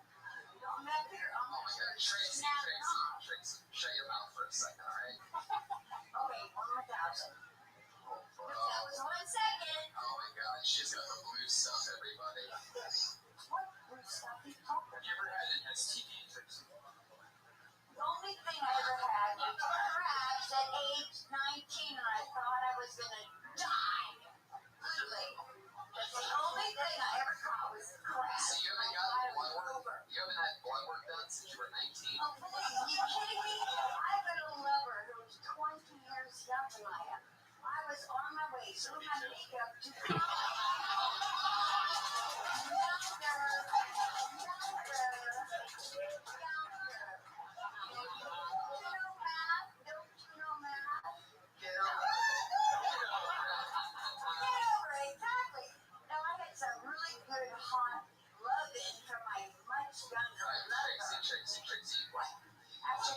You just keep doing material. I think it's going to turn the crowd off to imagine you having sex. Especially with a black guy and other things. You had sex with a black guy? No, my very much younger boyfriend. What is I'm 55, he's 34, he's a master of the Kama Sutra. Oh, well. What does he do for a whole month?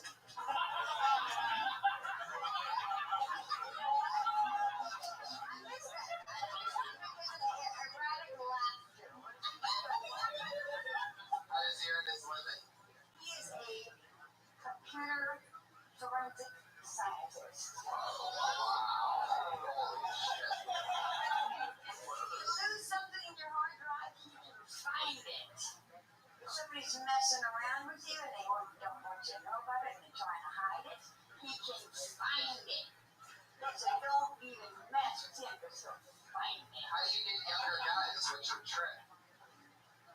Oh, no. Hello? No whacked out but JJ and no junk in the trunk like Miss KK, whose kid was named North, and I love it. Poor kids, the nicknames will be North by what? North by what? Oh my God. Do you think other women can use your technique getting over men? Getting over, man. I don't get over, man. I get on top of man. Are you all tucked in? Are you all tucked in? Is it like, This is it. I got no girly. I've never had a baby. Whoa. Fuck yeah. So you don't have any kids? Were you not listening? No, she's never had a kid. I was changing shitty diapers from the time I was 6 till I was 16. Cloth diapers before plastic or Who changes your diaper?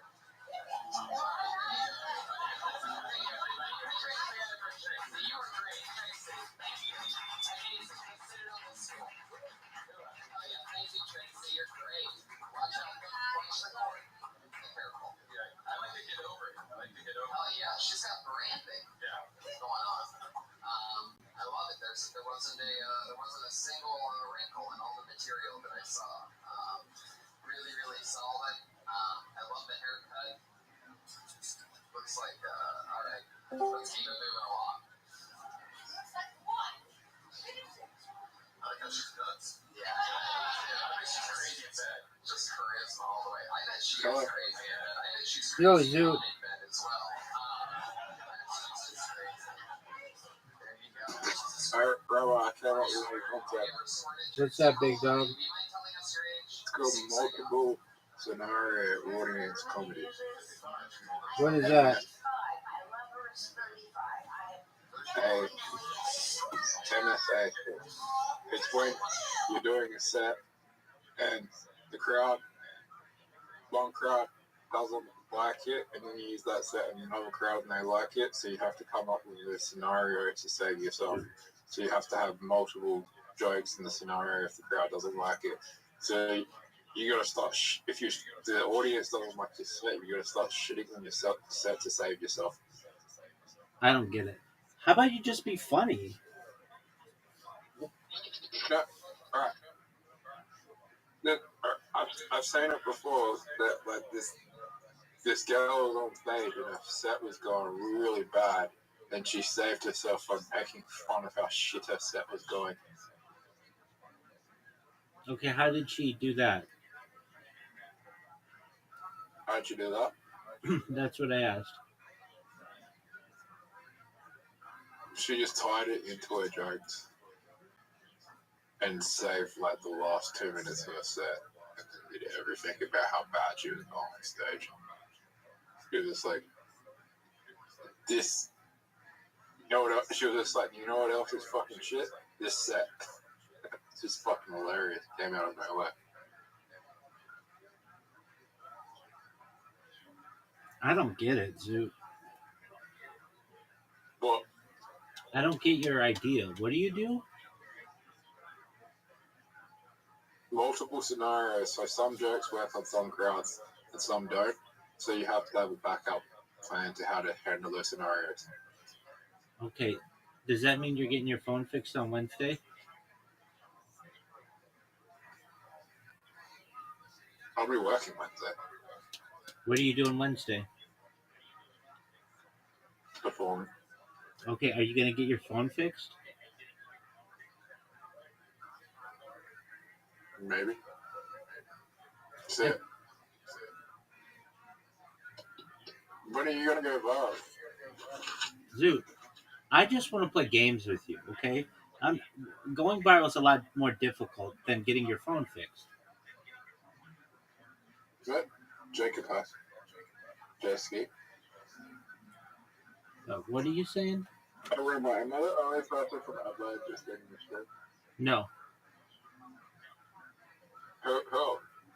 I know 3 other people from Adelaide who've been on my stream. Really? Yep, Kent Michael, Chelsea Finley, and James McCann. What was James McKenna's show? Today. What? Today. He came in and talked? Yeah, he was like, "Hey, what's going on?" And I was like, "Oh, what's going on, James? I loved you on Kill Tony." He's like, "Oh, that's baller. Do you know Zoot?" And I was like, "Yeah, I know Zoot." And he was like, "Do you know when he's gonna get his phone fixed?" And I was like, "Well, he says Wednesday, but I don't think anybody really knows if that's true." And James McCann was like, "Wow, I bet you really want to play games with Zoot." And I would say, "Yeah," but he threw his phone against the wall and it no longer works. What is this bullshit, dog?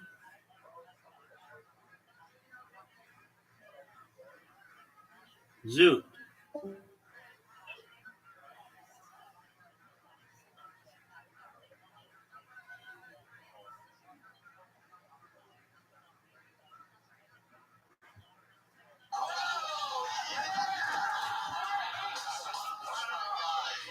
She made a fart noise after she said squirter.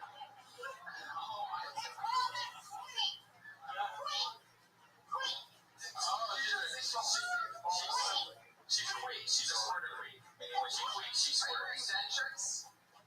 Actually, yes, some psycho freaks in North Hollywood bashed at my teeth, so get over it!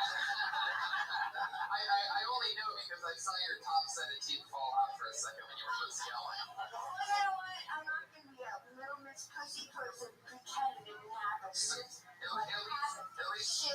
At least now I know how you're dating a guy 20 years younger than you. Oh, no, darling. That's not You ever take out your dentures and give them a raw jaw? I don't do blowjob. My twiddly diddly do is so tight. You just gotta go like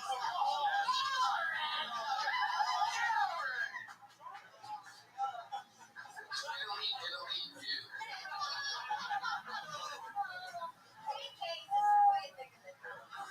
All right, everybody. We're gonna go with your next comedian here. This is fun so far. I love what's happening. I love the energy in this room. I want to know if she has any advice to the young comedians. Yeah. This is a great question. all I have to say is that wherever you feel, and it's in your heart, say it, because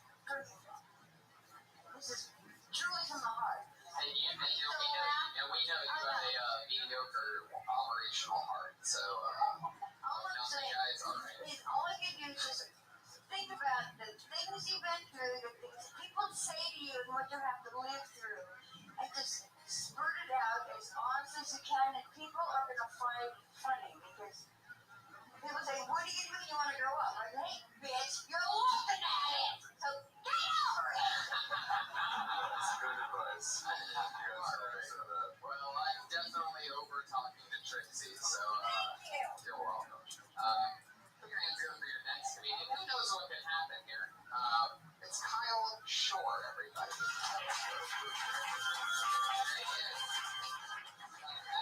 Or bomb, Iron Patriot, be on alert. Possible bomb comment alert.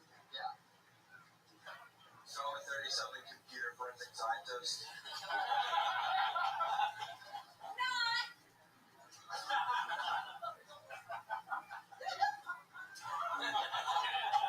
I need more help, completely. I'm not. Call me. I need more now with helping gay people if I didn't hate rainbows so much. I just hate rainbows. I don't know why. They're tacky.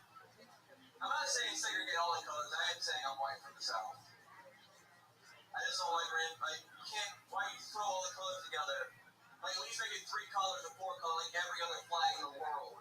I think there are at least 3 or 4 colors. I don't know. It's not in the South. It's probably a Yankee.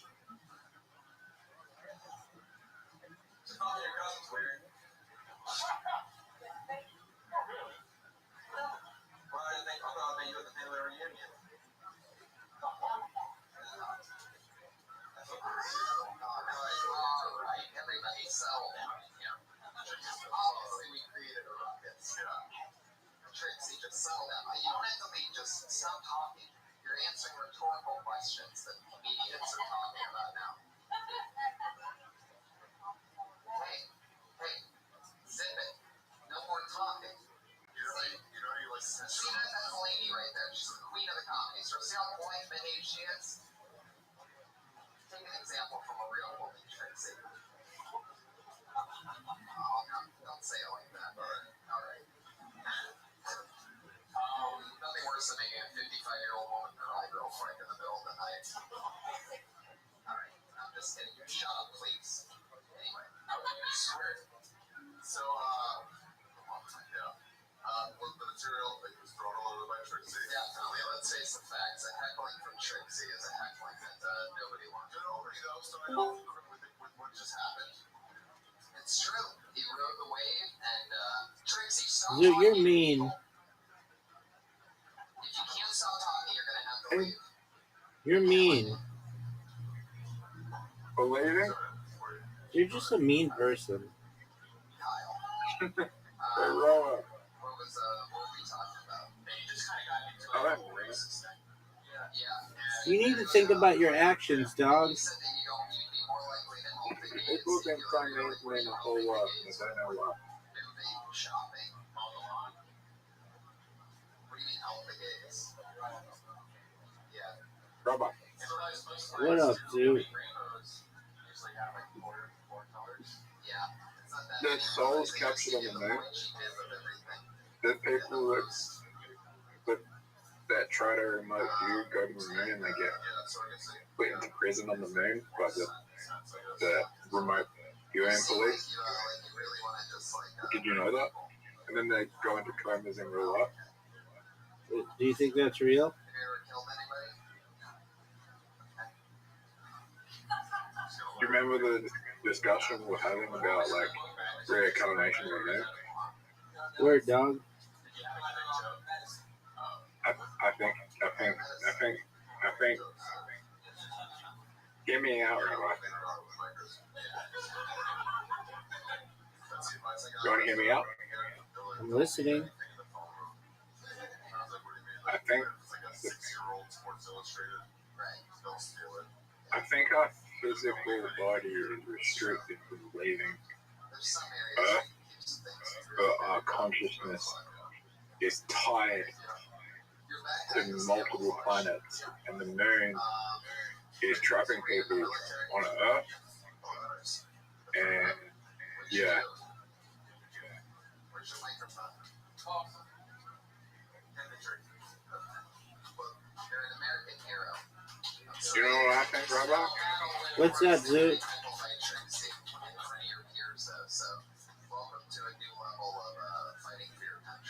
saying that the moon is an alien spaceship, and they rule the world, and they're trapped our souls for all eternity until the moon exists, and in order to escape, we gotta blow up the moon.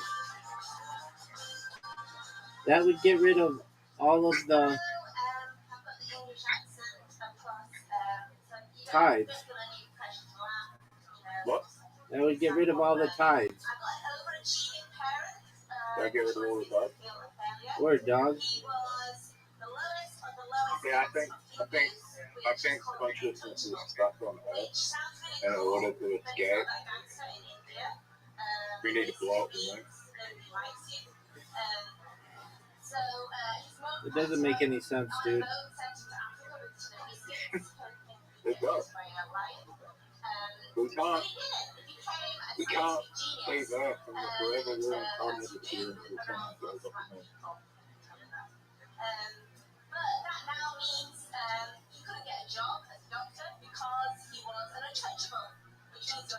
I don't even know what I'm talking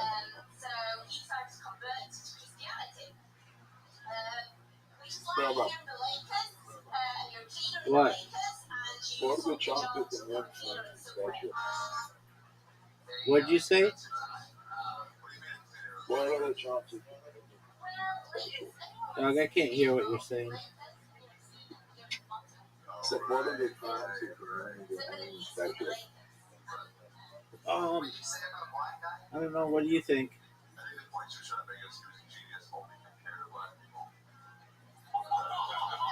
25%. Okay.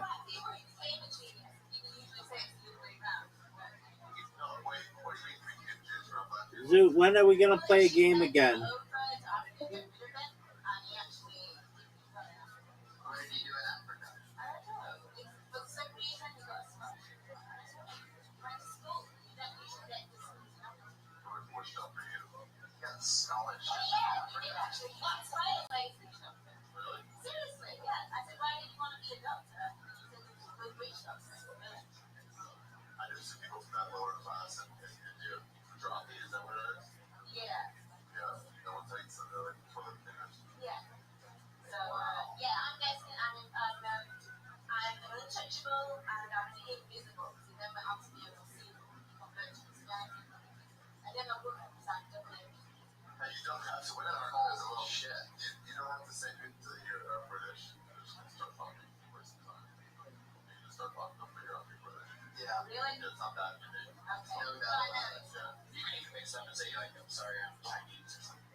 excited for you're up here, but you're so invisible that that's what I feel bad for. When she kept saying I'm invisible.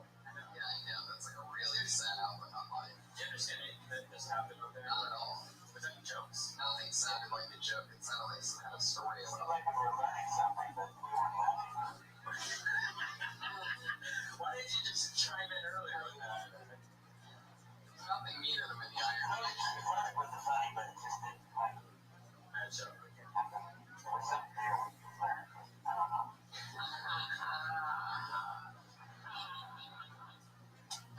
Is he on another bullhorn do the thing? Sometimes, yeah, when he wants to make money in a hurry, but he does a bunch of different things. He's a regular on what shows do you work on? I'm an extra on Parks and Recreation, one of the city hall employees. Yep. Do you use the suit for that? Yeah. I'm gonna try it next season. Nice. I don't think they'll let me in the CBS studios. They didn't know what they want. But what you want. Yeah. The post 9/11 always got scary. Heck yeah. When did you start becoming the Iron Patriot? Was that after 9/11? No. I just got this costume a month ago. And for a year I've been dreaming about coming to the death squad. Wow. That's great. I'm serious. I really had thought about it for a long time. And it took a long time to get the courage to get on the bus and come down. But there's a lot of us to get on the bus. And you know, it's interesting because I don't know if we've made this quite clear on an episode before, but he has to take the bus, by the way. Can you guess why, Ari? Because he can't get into a car with the suit on. I can't sit down. Can't sit down at all when he's wearing that.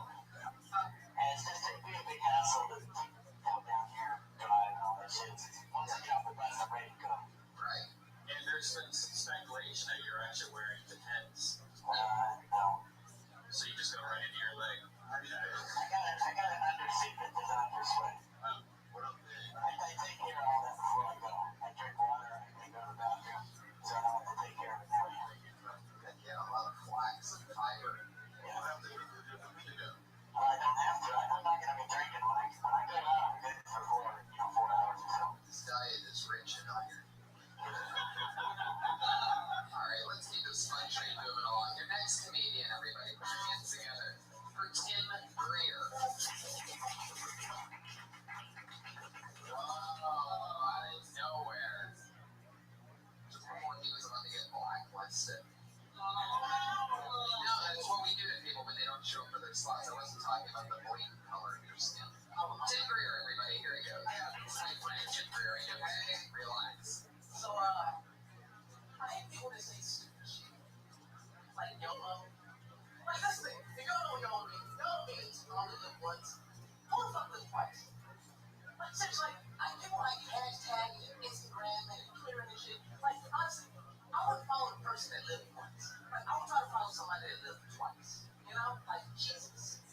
He died, he came back. That's somebody you would really want to hashtag, you know, Instagram. Oh, like, women.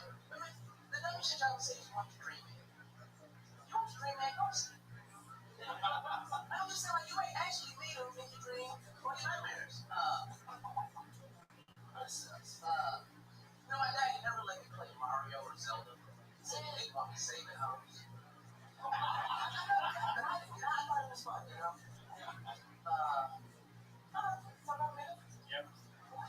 59 seconds for that. Oh, yeah. Yeah. I like the Mario thing. I always honor what yellow meant.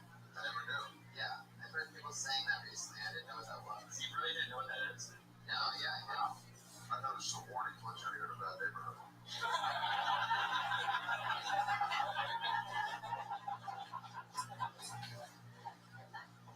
Yeah, what was the other thing you talked about? Oh, yeah, how did Jesus live twice? That was confusing. Came back. Yeah. Supposedly. So you also don't know. So he died and he came back, but then what happened when he came back? He was like gone immediately, right? He came back for like a few hours. People were like, oh my God, there he is. What did he do? Well, you don't know Christian. You're challenging my Christianity. I'm not denominational. You don't even know what he came back for. How long was he back for? Does anybody know? In this 3 days. Ultimate fiction of fiction. No, 3 days. More people know how long Gandalf came back for than Jesus. How do you not know this, man?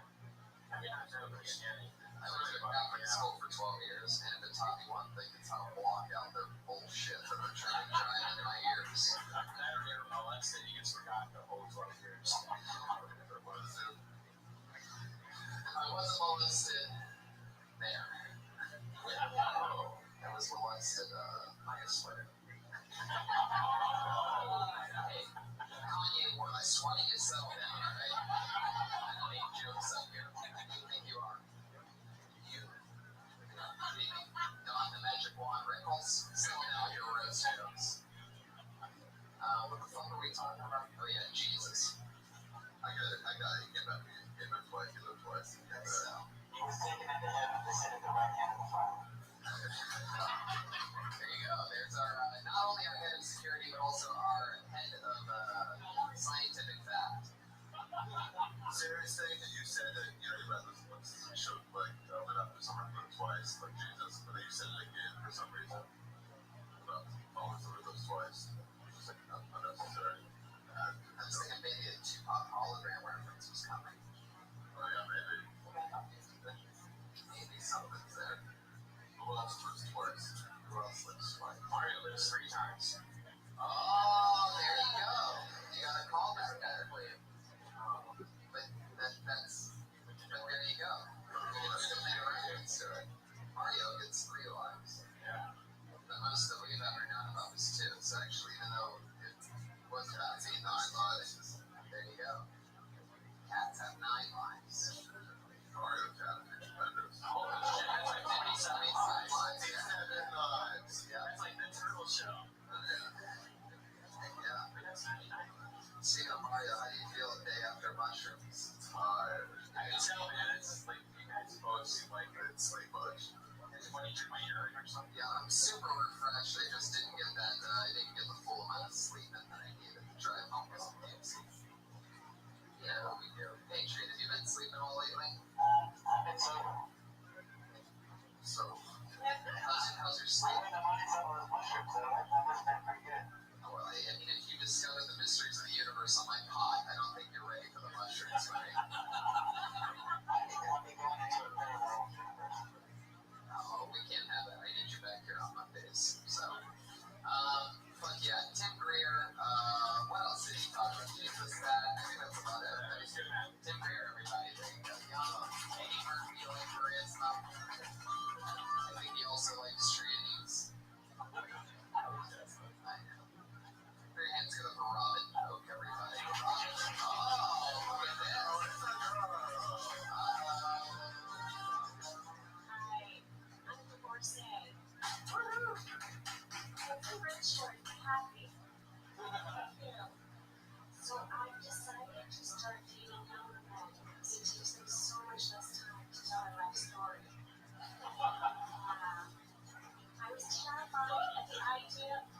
desktop computers pretty much ends up after. I'm like, well, it's like the joy is, I'm hoping it's not, you know, it can think one thing, but it's thinking on the other. So it would only think one thing here.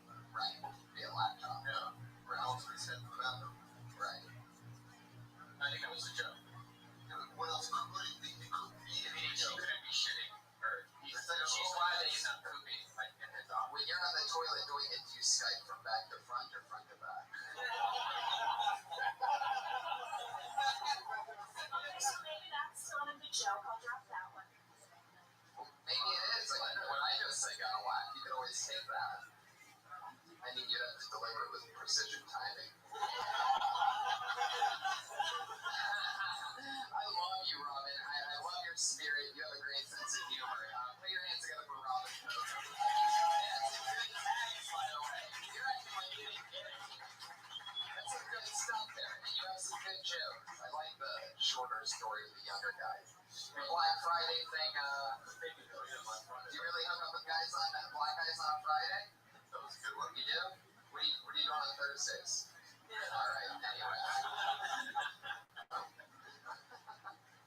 Put your hands together for your next comedian, Damien Spencer.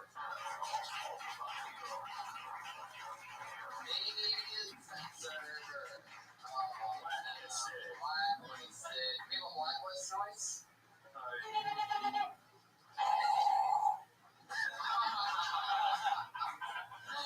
Absolutely. That's it. Can you do it one more time? You're doing that with your mouth, right? All right, your next comedian, put your hands together for the one only Abby Robert, everybody. It's Abby Robert. Coming from the back door, he's getting paid minimum wage right now to check IDs. Here he is, Abby Robert. Our first ever Comedy Store employee that's getting paid while doing the show. Here he is, everybody. One more time, Abby Robert. Here he is. What's up, guys? I work here. I gotta get a second job. It's fuck, I have a breath. Seriously. I gotta get a second job because I fucking need money to cover my drinking debt, man. I drank all of my grocery money because I fucking partied and I'm not a nerd, you know? So I'm just fucking scamming places all week, dude. But I still got 4 days till my payday, right? So, like, I know there's a lot of fucking broke comics. Here's a scam you guys can do. I've done it so many times. I call it the 4011 plan because 4011 is the code for bulk bananas at any supermarket, right? So what I do is I go to Ralph's, I load up my cart with a shitload of groceries, go to the self-checkout, bring up everything as bulk bananas, save 95% on my grocery bill, pay for it with my EBT card, and if I get caught, I'm not a trained cashier. You know? You can't call the cops on me for being shitty at a job that I don't even have. Addie's used to doing longer sets. I like your style. Make a shake in a minute and 7 seconds. You heard that kitty meowing and you said, I'm not done yet. That's a long story. What do you think? I'm just trying to people talking about. Yeah, I know. It was a loud breath. It was a loud order. What did you get back there? Sliders, I think I heard, right? Yeah, sliders. From the back of the room. There's a lot of setup to that joke. I think you could probably chop that up a lot. I mean, you're explaining like codes at 5141, whatever. There's got to be a really good payoff if you're going to linger along that long. Yeah, you can get the thing about the city of discounting, like, lower the price and everything, you know, quick shots, quicker. Yeah. Like, you need a little one-liner. Yeah, you need a little something banging from the top, you know. How does it start again? I drank all my grocery money.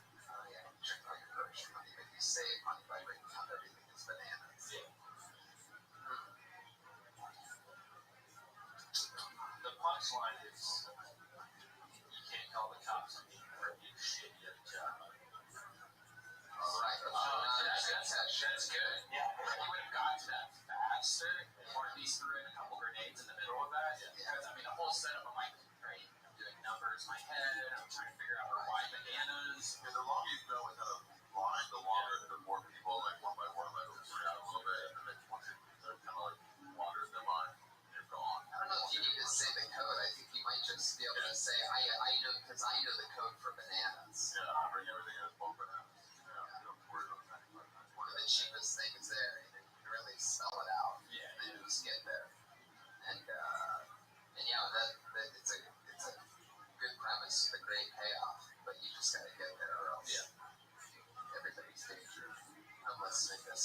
order sliders from the last row in the back of the room.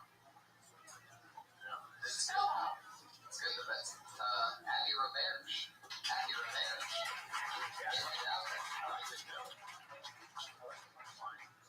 You look like you're dying right now. I'm tired. I didn't get a chance to go back to sleep. I got a good doctor. I've never seen anybody shave their head and then also feel like they're going through chemotherapy at the same time. Wait, you went to a doctor? Yeah. What for? Oh, right. Go to the doctor. What do we find out there? Oh, yeah, I mean, it's not really the best coded thing. Coming down from my shifts the next day. Horrible. I know. You're notorious for having what a lot of people say is the grossest ball sack in show business. So, like, is this the same doctor that makes you turn your head and cough? No, different doctor. You know, when it's interesting when doctors do that to Ari, he has to turn their head and cough while the doctor turns his head and gags because he has elamentitis. Everybody. But you don't believe me? Ari, you wanna?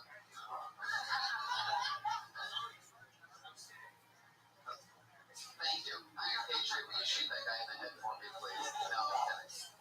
All right. With another sound effect from Iron Patriot on the press. Oh, that's the sound effect you did to. Yeah, you are. You make a laser sound?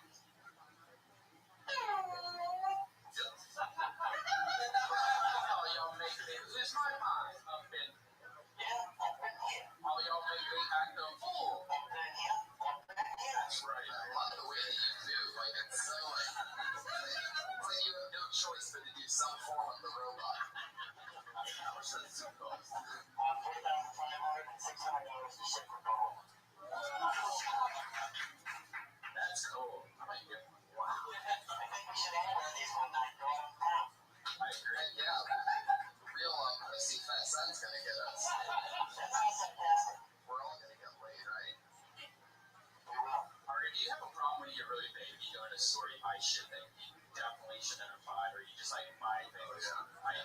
I almost bought a Darth Vader outfit the other day at a comic book store. It's so badass. It was like on this mannequin. It was homemade by a guy that did like FX work, you know, for movies, and he just built this beautiful thing. And I went to pay for it, but my credit card got declined because it was like security for such a high amount, like $2,000 or something. And so I was like, oh, you know what? I'm gonna go call the bank. And I went outside, got in my car, drove home with him. Wait, why would I even buy that? That was so close to owning them. Why would I have to? Right? No reason. You're notorious just buying shit you don't need, right? Well, you are too. I've seen your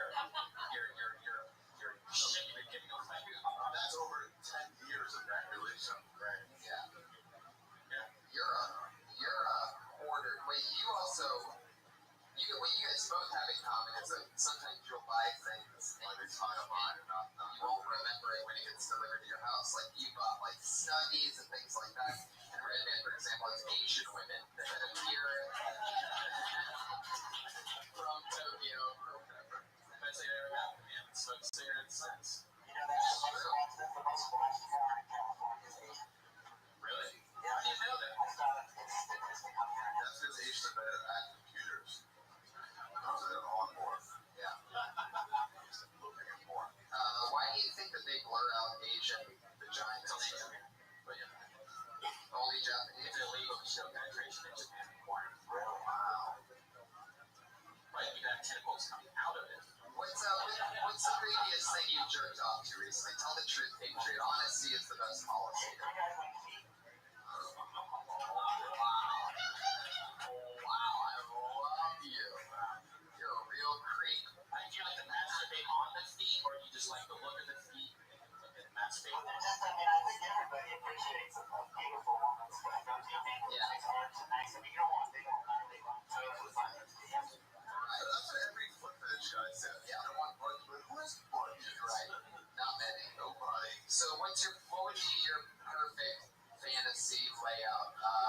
Like, are you like using the woman's feet to like jerk yourself off? Are you sniffing? That's not the only thing. I mean, it's just a beautiful arch. What do you like to do with that arch? Put it in your mouth, put it in your butt, chop it off.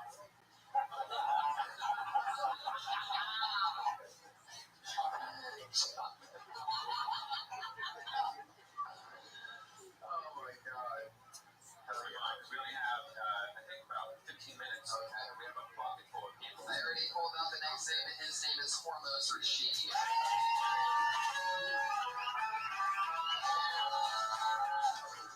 up, guys? Thanks for having me. I love the Comedy Store. Who knows that? I actually got to smoke a blunt with Suge Knight at the Comedy Store a couple weeks ago. Yeah, it was some bucket list shit. And while I was smoking it, I realized why Tupac Shakur had to die. He died to spare me the agony of watching him turn into Ice Cube. It's like I would kill myself if Tupac was in a Coors Light commercial. No, you guys are right. If Tupac was alive, yeah. You guys are right. If Tupac was alive, he would be doing amazing things on NCIS Atlanta.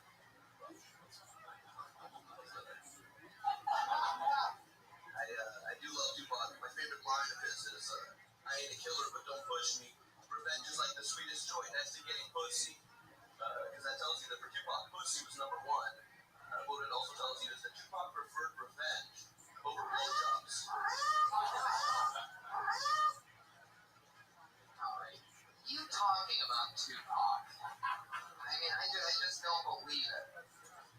I had with the name drop at the beginning. I just spent 20 seconds on it. Nothing to do with the joke about the shit night. How long has he been dead for now? 30 years. I mean, look, you're probably not going to listen to me because you probably think only God can judge.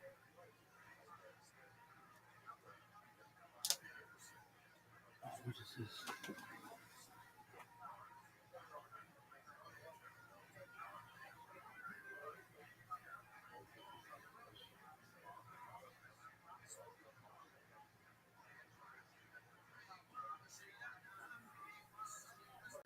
Uh-oh.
No.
Yo,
Chin, you wanna cut this out? In Austin, I do a pop, storage room in Chin, what else you got? Rain, I drink a lot. Mix it with your shot.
Welcome back to 10 Minutes of Shop. Thanks for tuning in. As always, join the Patreon, join the Reddit, join the Discord. On our Patreon, you get early access of this show, but that is not why you're here. No, it's not. You're here to watch 10 Minutes of Shop. So start the timer, play the chip plan. You just showed your whole phone. Aw, Yeah, come on. God damn it. Yeah, start the timer for real. We know you're just phoning it in this week, dude. There you go. You just started. That's all you guys. You saw the timer start. Yeah. Alrighty, let's see what we got on Chang's this week, dude. How's your Chang's been going, dude? You know, I haven't really been checking with Chang's a lot this week. So you're depressed? Yeah, it's, I've been hyper focused on my side business. Calcium. Calci, yes, and truck stuff. Truck business. I like your hat. Thank you. Yeah, I just got this from, our favorite business. Oh, did you do that thing you said you were going to do? Dude, I tried. Oh, Yeah. what happened? Well, You want to tell the audience what? sure. So we've been trying to, if you guys remember, there's the Drive Fast All Gas website, and they have the pictures of all these people that have bought the merch, and they write really fun, cool stuff about the merch that they bought. And I wanted to do that because I bought merch. We bought merch. Yeah. We had this hat. There's another Drive Fast All Gas hat that we own. We own it as a team. And I looked, and I looked through my emails, and they have these like old emails where it's like review a product. Yeah. You click on it, and the link is dead because we bought it so long ago. So I think we need to buy a new thing, and then they'll let us do it. But buying another thing of merch from him, Well, I want more golden hour jackets. Do you have those? sadly, this is a collector's item now. Yeah. Old Manor jackets. Some girl was like, I like the jacket. Keep in mind, she doesn't know anything about this world. She goes, it's like saying that's not loud. She's like, I like the jacket, but This is somebody you have to cut out. let me finish what I'm saying. You know, and then you'll cut her out. Yeah. She goes, I like the jacket, but why do you have two? If you like it, it was one for you, maybe. But, Yeah. I mean, what do you mean? You like it, but why do you have two? Because if one gets stained on it, you like it. I'm a b-boy. Yeah, what are we talking about? All right, let's go. Chang's here. Let's start the timer. Play the chick flip. So, new brother 6308 posted this one, timing in all caps, because Brendan Sharp is still gay. Is Brendan Sharp still gay? Yeah. Just Yeah. a bad look, dude. It's a weird. Is he have a toothbrush in his mouth? Yeah. Just don't have something in your mouth. I wonder who. I think we probably asked this last time. But like, whose idea was it, or did he require convincing, or? Oh, we'll say this, dude. Saw some spicy comments. Oh yeah. Why does it fit him so well? It's his. Yeah. He had this in his closet. She's like, why don't you put on that in your leotard? Oh, my jammies? He has it in his cubby. That is so funny. This is his jammies. It helps him sleep. Why does it fit him so well, dude? Why are his muscles like perfect in this thing? That's not a woman's leotard, Daddy. How did you even find it? Did they order it on Amazon? That would be a funny thing to get their Amazon history. All the redacted shit they ordered. If you see shop in an Amazon return thing, that'd be. I don't know why that's funny, but that would be so funny to me. He's trying to stick like this into the return thing, it won't fit. I bet shop often he's like unable to fit the returns in. The code doesn't work. It's not even. He's like holding up the QR code for some other website. They're like, sir, that's a McDonald's QR code. Whatever. I bet you I will get it. I bet you I will return this Amazon. They're like, what? What? Slow Joe definitely just gets buzz balls off Amazon. Just different colored buzz balls, you know, right? That's fine. What's it? I'm sorry, I'm pretending like I know, but what's a buzzball? Oh, it's like that Latino. When you're spicy, you get a buzz ball. It's like a little ball. You know those balls at you know the balls at like liquor stores? They call buzz balls. Oh, no. Or liquor. Oh, fuck, damn. She works. She just goes on Amazon and gets buzz balls. There could be. That would explain the content. Yeah. She's fucking good. Yeah. All right, let's see what else we have. I'll cut that part out. This is okay. That's very loud. Okay, have you seen this? Nah. Dave Oz66 posted this, dude. That's Daddy's number. Cosplay at the rodeo. It's pretty great. We can watch this probably 30 times, dude. We don't need the music. I don't want this to be produced. Yeah. But just look at Brendan's face, dude. Why is he doing that? He's eating a hot dog, Daddy. You know? Comedy genius. Oh, it's time? Time for skits and bits. Skits and bits. What do you think? You're so quiet. I'm taking it in. It's the same thing over and over again, his reaction, but he's doing a bit, right? He's doing the classic hilarious face, right? He's on camera, so he's turned it on. He's always on. And this is the best he had. He looks young there. He's like aging. It looks like gracefully. Yeah, it's depending on the day, he has a different. This day actually looks different. He's younger. He usually looks older. Crystalia sees this and goes, "You want me?" Crystalia sees this and he goes, like the Joker laugh. That's what. And his body is starting to look like the Joker too. All these guys are having horrible things happen to them. This guy's realizing, oh fuck, I'm on chains right now. I'm here with Brendan Shaw.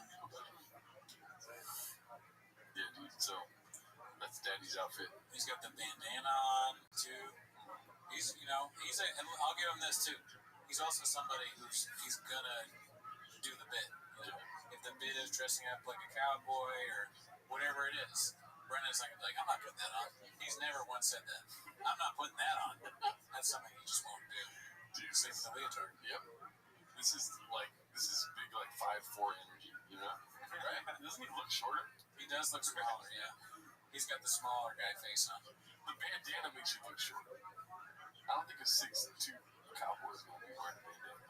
This face, it looks like a guy that you can beat up. You know, this is not the intimidating guy.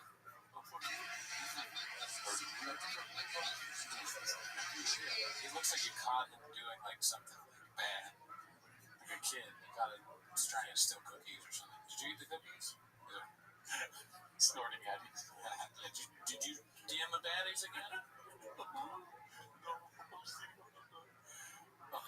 Last night. All right, here we go. Crippling anxiety and depression just hang in the green room. Posted by You'll Do Nothing. You'll Do Nothing. Yeah, this is a great video. I think it was Too Lazy to Try. No. Did a good video on this. So yeah, Gotta check that out. video on Joe Rogan. It might have been American Redact or Podcast Cringe. You know, The three greats. the goats. They're like, they're the most important people right now in the They culture. They're Siskel Ebert or Siskel and Ebert or who's like who are three things that three amazing. Andrew Tate, Nico, Myron Gaines. All right, let's go. Last night in the green room, it was Shane, Ron White, Tony Hinchcliffe, Brian Simpson, Asana Ahmad, Derek Poston. We were just laughing and laughing. It's so fun. And everyone's going on stage and fucking tearing it up. It was exciting. Oh no, man, gotta get you up for being depressing, son. You're losing your fucking marbles. You think I am? Come hang out with us. Just chill. I'm here. Just chill out at the mothership tonight. I don't want that. I'll eat a hot chip. I wonder what that would be like. For them, it probably is great. It's just for us that don't really get it, aren't a bunch of redacts, we don't understand. Yeah. It's not for us. They're playing on a different. There's levels to the show.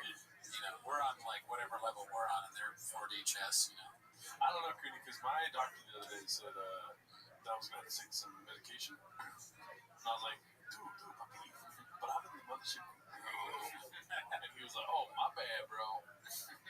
His name was Jamal. He was an Asian man. Yeah, well, that makes sense. It's like instead of Pagliacci, it's the mothership green room. But I am the mothership green room. Okay. So that was fucking dude. I don't know what I mean. Dude, puppy, what are you doing, bro? You can always save it with some sound drops. Yeah, dude. That's why it's here. That's how you know how hard Brendan bombed. He just pushed like 5 buttons. I'll push 5 buttons and I'll remember longingly the dolphin sound.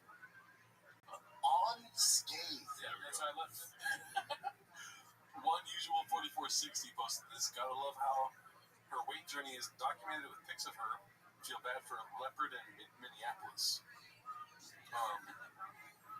Weight journey. She just looks the same. She has a fat fucking ass. We get it. Yeah, there's nothing wrong with either one. This is a hair journey. You changed your hair. Yeah, it's the same person. Well, they're virtually identical. Is she 50 years old? How old is she? I don't know. Good Lord. Can we just talk about this picture for a little while? You horny dog. You horny bee. Shout out to you, Slojo. We are wishing the best for you. Give me some buzz. Oh shit. Here we go. Favorite time of the week, dude. What happens next? Part 25. Icarus Lifts has been on a streak. Yeah, I'm happy that there's always that on this thing. It's a fun time. Let's see. This one's a short one. And he's got to be. There must be something really amazing about him. I was at a gym one time in Hollywood, and they kicked everybody out because he came in with his crew. No way. And like, what'd you do? Dude, no way. Turns out dude's a fan. No way. Papa Rufus, it makes sense. I think he did. He's a fan, dude. Both are so funny. Papa is like, nah, I'm not doing it. Grease me up, daddy. I like him the idea of him not leaving. He's like, I got fucking a few more cents. And like, what'd you do? You hit under the bar? No, I refused to leave. Oh, nice. And they let me stay. But then, eyeballed me for the rest of the time. Yeah, that voice. Gold calendar for the rest of the time. Dye does that a lot. Jeff Dye. Did you ever think of voting Republican? That's Jeff Dye. And then I was like, women are a bitch. Yeah. I thought, dudes are cooler without hair. J's are awesome. Do you really need listeners on a podcast? His eyes are great. We should start doing more bits like that. Bill Cosby. Oh yeah. He learned from all the greats. Yeah. On the P Diddy. Either one is so bad in hindsight. I think it is I am the P Diddy of comedy. I wonder what he means by that. He's a hype man. He also slathers baby oil in the covers. I'm the P Diddy of comedy. It just sounds so bad. Nicholas lives is like, we don't need these. He's like, he says things wrong, but he also says things that in the future will be even more funny. Like he's a Pagliacci. he's back. In what fucking sense? Okay. That looks dangerous. No, it's lit. It's going to the concert and say, you went. XJ. That's definitely XJ. Whatever it's sure. That looks dangerous. No, it's lit. It's going to the concert and say, you went. My brother. So that's Another tenant. What?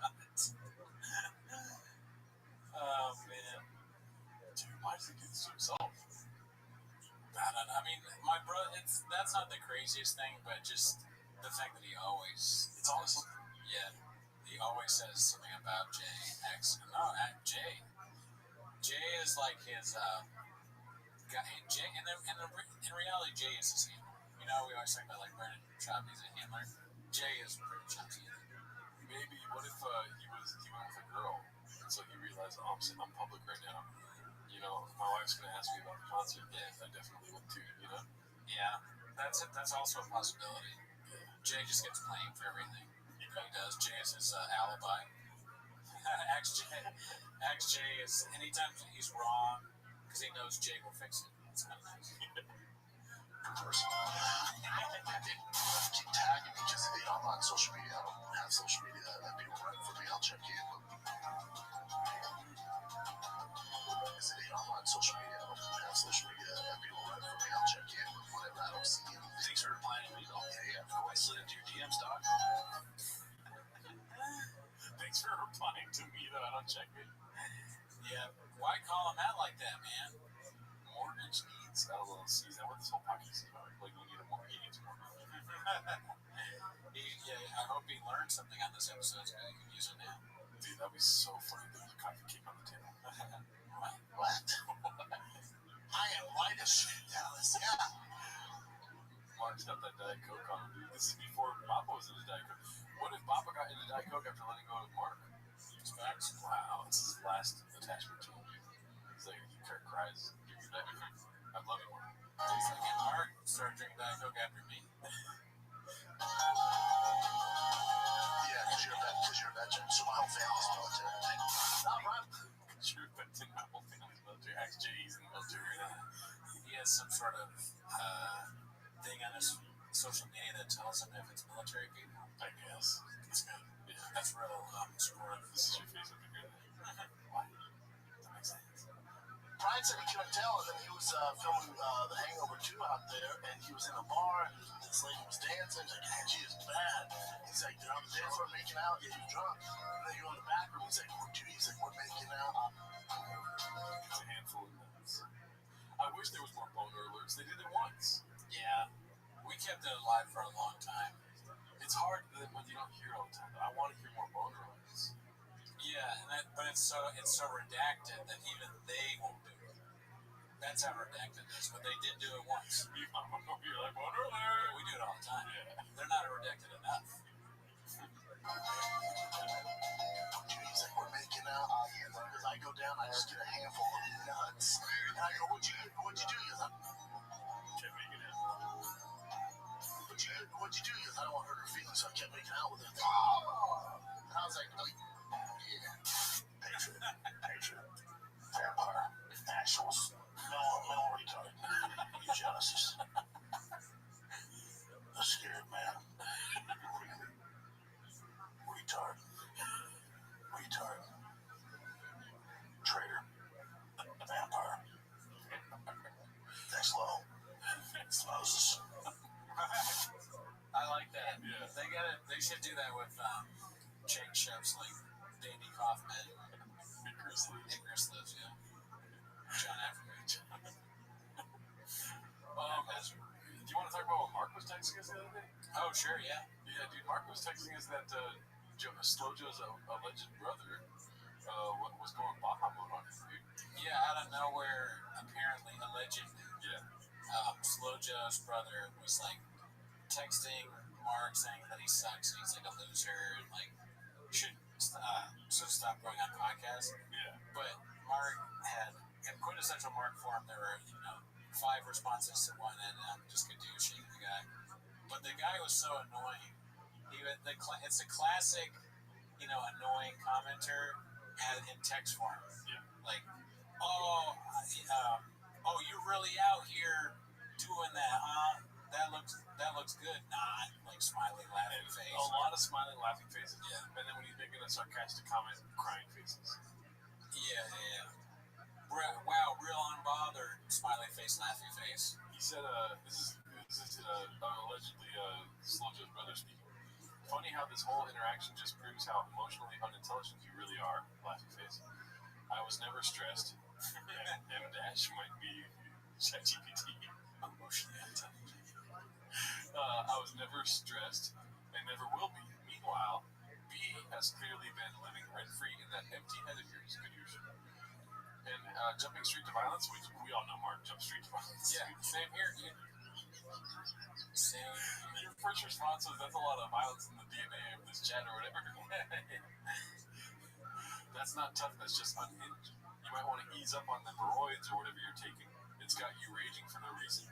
Crying emoji. This is what I'm talking about. He does a lot of the crying emojis. This guy sounds like someone's grandma. Yeah. And that empty head of yours. And then, have you ever told somebody that they're emotionally unintelligent on text? Like another guy? What? And he says, let's be real. If I was actually in front of you, you wouldn't do a damn thing. I don't think you want to test that. No, I don't think so. He lifts cars. Yeah. Shouldn't we remind him, What's really funny is I reached out once and you're still going. That says way more about you than it does about me. Anyway, enjoys those guest spots on low budget podcasts, which, by the way, major offense taken. Yeah. Now you got 2 problems. Yeah, dude, you got a big problem. I hope you're not in Los Angeles. Yeah. Because I'll fuck you up. I'll twist your neck off, dude. I will snap his fucking neck. Yeah, we get it. I have a show about 10 minutes to shop. It's a low budget thing. I get all that. Okay, but at the end of the day, this is not social media. This is real. I will fuck you up. Okay? If you come into a room and I'm in that room, I'm leaving. I don't know if you're leaving. Okay? I'm leaving that room. I'm going to be fine. All right? C-Clan, stay with me. I will fuck. What are you going to do? What are you going to do, Gabe? Yeah, ask your friends how it went for them, dude. Yeah. Ask fucking Shab how it went for him, dude. All right? Ask Brian Callen how it's going for him. You want this? You don't want this. Okay? Ever heard of it? You're going to the hospital. And I will say, Mark, it did not disappoint with the amount of replies. No way. Mark's not going to reply 35 times. If I was the brother of Slow Joe, allegedly, I'd be like, I regret this whole thing. Why did I reach out to Mark? Why are you reaching out? Yeah. It's a very weird move to reach out to the former employee of your sister's husband. Like, what? Yeah. I'm sure you're unbothered by it. You're very bothered by it. Otherwise, you wouldn't have sent so many texts. They're all just spicy. Let's keep that in mind. Yeah, it's a spicy fan. But Mark's like, oh, hold my beer, you're spicy. Check this out. I'll fuck your whole family up, dude. That's true, and I would too. The faces you make when you were defaulting on all your assets. Okay, that's a rough transition there. Post my big battle 9416. We don't wish any ill will on these two here. No, I want all the success possible. It's a weird way to hold your arm around another man. Do you think he's wearing the leotard right now? It's possible, I guess. He's crushing Diet Cokes, dude. They're always He squeezes them. They're always eating food out of like that. It's always a paper. This is how most of the shop meals get eaten. It's in like a to-go stadium container. Anything that reminds you of Erewhon. that too. He wants anything everyone. Not a lot of cooking going on in the show house. Yeah. A lot of eating out. Okay, here we go. Wake up. Be more bigger content. The shops just dropped. Big battle at 9416. Him and a leotard. We need to see it all. Solid. Yeah. Butter's 16666. I think I put two in sixes, but I genuinely feel like I figured it out, guys. This looks like Baltimore from the first or second movie. Great observation. Wow. Yeah, the back, he's getting old. You know, it comes for all of us, Father Time. Maybe that's why he can't get rid of any of his friends, because they're all his Horcruxes. Joe Rogan kills Harry Potter.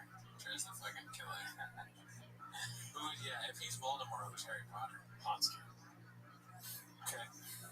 I don't know. Tony Hinchcliffe is the Draco. Oh, Yeah, of course, right? I'm not know. Well, Maybe Shab is I'm the guy. Who's the guy that says I'm a wizard, Harry? I'm a wizard, Harry. You're a wizard, Harry. Hagrid. Yeah, like a bird crash. Oh, yeah, you're right. Child too. Oh man, Dumbledore is Joey Diaz or somebody old. Jimmy Dore. he's got to be a good guy, right? Dumbledore, Jimmy Dore. Yeah. Or also got to be gay. Oh, Dumbledore's that's right. A wise gay man in comedy. There's probably plenty of those. Yeah. Gay men are hilarious. That's true. I can't think of any off the top of my head. You know what they do in their free time, right? Comedy. Babo with the smallest dick. We've already seen this. I don't want to say it again. You know? Not really. Okay. Just real quick. We can stop right away. Yeah. There's no chance that's for her. It's a huge retard. She wears the tightest clothes of all time. You know? Yeah. R Word having trouble selling tickets. Posted by Savage712. No. That's so sad. But fuck it, dude. We ball, baby. Yeah, I mean, it's just like when Trav went to that Oklahoma or Arkansas club, you know? Yeah. They got a fucking move and say, you're not big, you're not wrong. You're not a draw. No, you're right here. Okay? Do you want to do some research while you talk to the audience? Sooners are playing. Okay? Anywhere Brian goes, the guy's like, Sooners are here. Okay? I love Sooners. Right? Nobody knows who you are. Alright? You didn't say that. You didn't say that. If you're lucky, a tornado will throw a couple people in here for you. Alright? This year's Flappers, okay? This is big leagues. Alright? You're in Burbank. Okay? You're not in, like, one of them other places that don't have big draws. Okay? We gotta set out the show. Burbank, you gotta compete with, you know, a lot of, so, like, downtown, a lot of people just come here because they want to go to Shake Shack. Alright? You're not Shake Shack. Okay, so I'm looking up the tickets here, and they're not free. But this is for the Irvine Improv this weekend. Oh, yeah. Well, the Irvine Improv's probably going to have, like, bigger acts. We should go? Yeah. Friday or Saturday, dude. I got a show Saturday, but special event. What's so special about it? Is this the one that's free? Let's see. These are cost money. He's going to be in Chicago. I'd say $30 seems like a lot to see Brian Callen. Yeah, that's too much. Yeah. $10 a day. Is it just him headlining? That's the show? Yeah. That's horrible. He's probably got a fire opener like that one guy. Yeah, That white guy that works a lot. Oh, yeah. Yeah. Brian Callen at the Improv. Hollywood. Okay, yeah. Who's buying that? To have him go out and be like, I'm like, I don't know, I'm lifting and I'm old, but like I'm hot. Yeah. My phone is like controlling my life. That would be great if I took a chick to go see Brian Callen. And I just act like it was my favorite comic of all time. Maybe she'd ignore it. She'd be okay. I'll tell you one thing. I don't care what happens. Next week's podcast is going to be late. You'd have a lot to talk about. Yeah. That's the narrative. I would definitely wear like glasses and a mustache. Just in case. I don't want to die on Friday night. Beast of a Mom, posted by Williams TJ01. Now these kids need fucking Easter baskets. This shit just never stops. Yeah, I mean, that's not the worst I've ever heard. No, it's pretty funny. And when I saw this, I liked it. As you can see down here, right? Pretty good. Granted, she didn't make it. No, it's not. Repost. Yeah.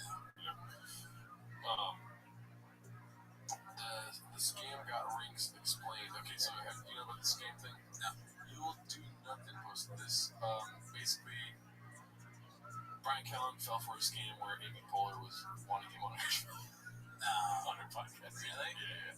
And people are alleging that that's when he started getting really sad. Let's start with the email. Let's actually read this email.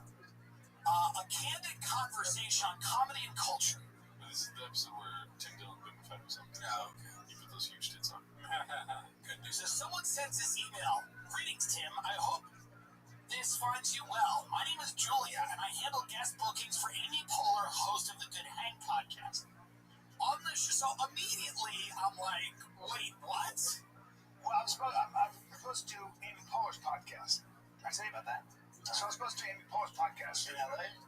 Yeah, her assistant reached out, and she was like, hey, we'd love to have you on Storytelling Amy. Dude, this is hard to watch. Not even the name of the podcast. How could he think that that's possible? Oh my god. That Amy Poehler would have him on his show. Why? He's like this human. Okay, I was like, I was nobody heard that. Just delusional to the extreme, just, I don't know. Yeah, right. It's a big podcast. Yeah, big podcast. You know her, and I know Amy from back in the day. I love Amy. I love Amy. I've known Amy for many years. I haven't talked to her in a long time, but I love her. Here's what's sad about this. This is being emailed to people that are so excited to get booked on this show. Because of the state of LA right now and how these people haven't worked in a while, and but they still have a home, and they're paying a mortgage, but they're looking at the money in the bank, the hourglass is turned over and it's getting less and less every month. And because we're gonna I found out it was gonna be a Zoom first, because she does it, she'll have somebody comes on the internet and then talks about the person there, and I was like, it's a surprise. It was probably like a friend of mine. So I was like, okay, great. So they have to make sure that your camera is all, and So embarrassing. Chick, cut this part out. Is it even embarrassing at this point, though? Because, okay, in my mind, it stops getting embarrassing after you do it wasn't even only, it was like Pornhub podcast or whatever he did. What was that? Was it Pornhub? Someone Big Bus. Yeah, so it literally was something like that. He literally did the Bang Bus fucking taxi podcast. Dude.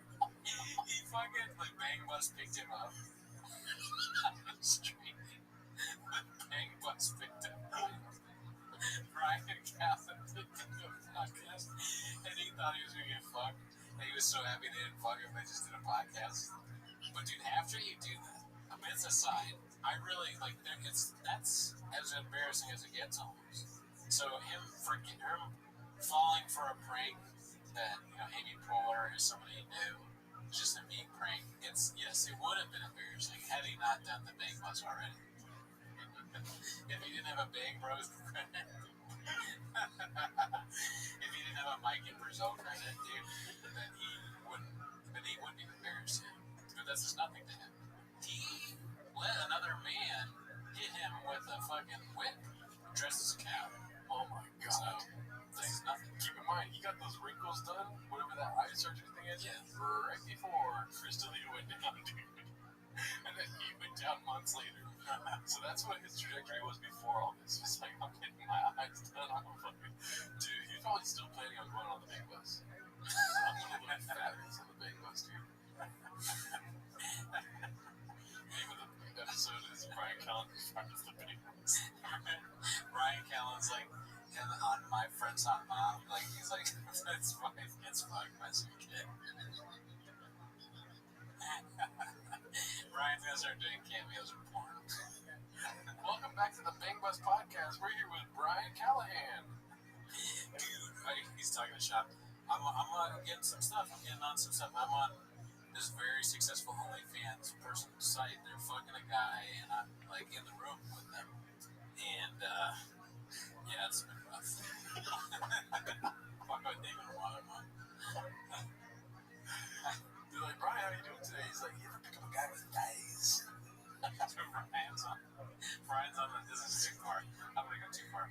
Brian's on one of the OnlyFans checks thing, and then he's sitting there, and then some fucking guy comes in his face.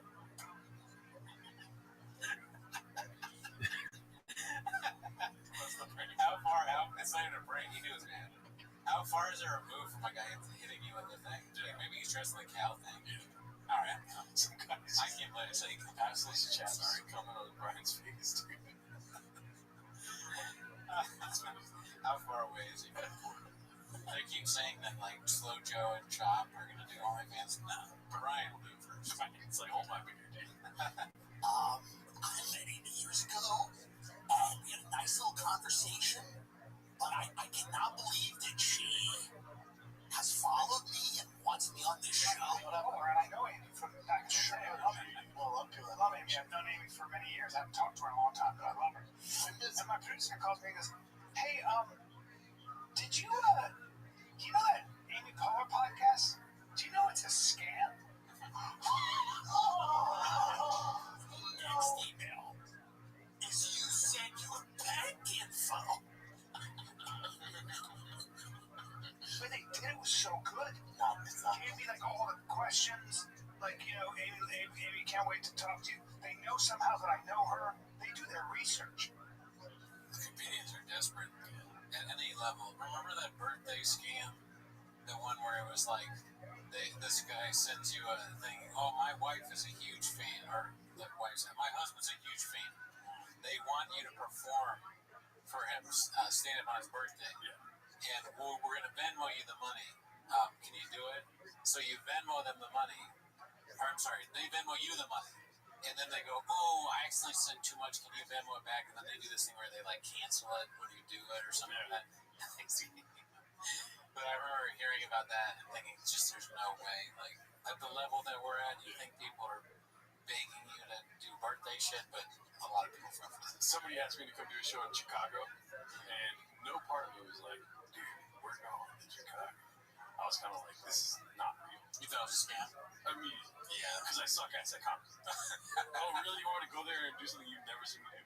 You know? That is a weird thing. Yeah, what is the scam? And so I just kept messaging them like, I'm here for sure, so what do I do? And they're like, you just gotta fly to Chicago. I'm like, okay, you're gonna buy me tickets. They weren't gonna buy anything. I don't even think they were offering money. It was just a scam. And not even if that's not a scam, it's sort of like crazy ass. Yeah. Like, just come to Chicago. Maybe if I'm coming to Chicago, I'll do your show. I should look it up on my DMs on Instagram. Let's see what else we got. Okay, so this is Shab reading an ad read. Ad reads are a problem. Just post to clean minimum sky 2305. I haven't seen his post in a while. How you show up and wake up feeling your best. Because fun shouldn't come with a cost. Welcome to the upgrade. Welcome to nowadays. Whether you're easing in or tuning things up, the pace is yours to set. Minutes 10 to 20, gentle lift, you'll start feeling lighter. Minutes 20 to 45, you're in a sweet spot, social, and you're in your groove. Minute 45 to 60, ride the wave a little longer or let it wind down easy. Is it legal? Yes. Nowadays, it's legal in most U.S. states thanks to the 2018 Farm Bill, which reclassified hemp as... It's for hemp, but it's so funny that, like, of course, Shab has ads where he's like, is it legal? Yeah. And then some random year, the 2018 Farm Bill, this product, a bill that, like, gave you the ability to get it. Good God for the 2018 Farm Bill. Hemp as an agricultural product or hemp-derived Agricultural.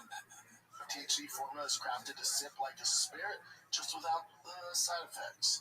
What's it taste like, you ask? Well, expect real fruit flavors, a crisp, clean finish, zero hint of THC, whether you're sipping solo or toasting with friends. Nowadays, is made to mix in with any moment. It's nowadays. So if this sounds something tasty you want to try, That sounds something tasty. Who's buying this from this? I don't know. I want to order hemp to drink because someone says, some sound tasty, you want to try that now?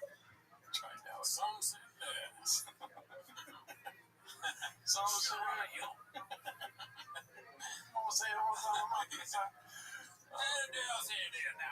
He's like advertising the guy from Adam Sandler movies, the hillbilly yokel guy. I don't understand people buying the product, seeing that, but I don't understand the product, seeing that and being like, all right, that's a great ad. That's the worst ad I've ever seen. Why does the product keep having shop read it? Yeah, imagine this guy's like down in the dumps. He's hitting you up to be like, dude, I need people to sponsor my podcast. Like, can you please help me where they're at? I used to fight the UFC.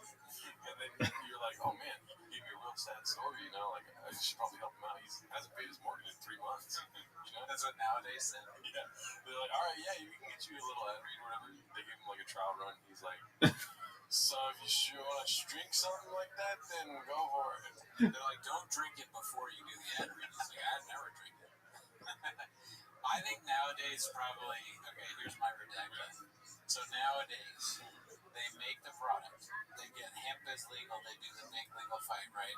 Years into it, they, everything is set to go. The CEO sits his boardroom down. They're all sitting, right? He's talking. And he goes, listen, guys, I realize that our product is for stupid people. For rednecks, for just utter morons. So we need to find podcasts. It sounds like a bad thing. It's actually a good thing because idiots will buy anything. So we gotta find the dumbest podcasts that we can find. It doesn't matter if they fuck up how it's said. All we need to do is have a promo code and a link, and these morons will find it and they'll start drinking nowadays. So get on. Anybody got any ideas? Anybody got any? Oh, I do. TFATK. There's a whole Reddit that talk about how stupid they are. That's why you're my vice president. That's why you're the CFO. Well, we should probably be sponsored by them too then, because we're literally more redacted than TFATK. That's a good point, I guess. But Don't kill me. I will snap his fucking neck. Oh, is that it? I thought you were saying, okay, let's see the ending of this. Hey, now wake up hungover. We gotcha. Visit. try it out some days now. Some days I try it, and then nowadays I don't drink it.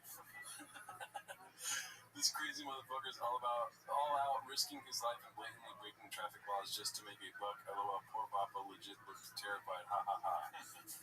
Different Report 123 posted this one. All right, let's go.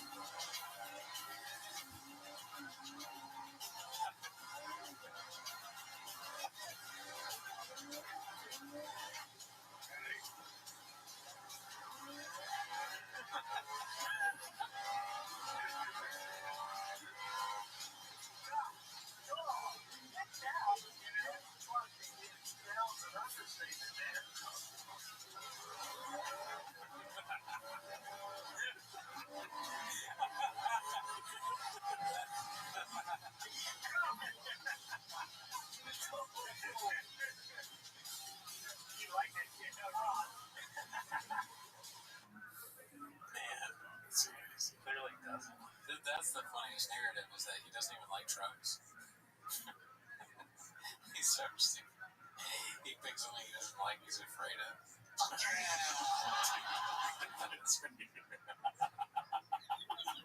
So this is my life. Wearing probably asking how I got myself here. Why pick something you don't like? I wouldn't want to be in that either. I wouldn't want to be in that fucking Deathmobile with that psycho hick driving me like all crazy like that. When he made that turn, that made me nervous. I don't blame Papa for not wanting to be in that fucking thing. Idiot. That's me. You're probably asking yourself, how do I get here? I do need a tater tot. This fucking tater tot wants a weed. Tater tot. Give me on some fucking whatever this shit is, dude. Fuck this car. Fuck this dude. Why is he wearing a sombrero? I want to be there. Look at this. The sombrero, I think it says Mexico on it. Green. Why? Dude, it's spicy. I want to be here. Oh, it's great. His arm is so close to the other guy. Like he's going to grab the other guy and be like, hey, save me or help. I'm scared. That's just crazy body language. And then the guy at the end says, you like that? He's like, I love that. Yeah, that was a little weird. Palms. Wow, that was great. That was fun. Shout out to you guys. Different report. Great post, dude. Good eyebrows. We've got another one here talking about lip fillers. What else you got, Clint? Clint Puller of Chips posted this one. Good eyebrows, that guy. I don't think I get them done. You don't do eyebrows? No. I had to fight people like he. Come on, dude. Come on. Why does he lie like that? And those shorts are crazy, dude. That's crazy. What are you doing? Why?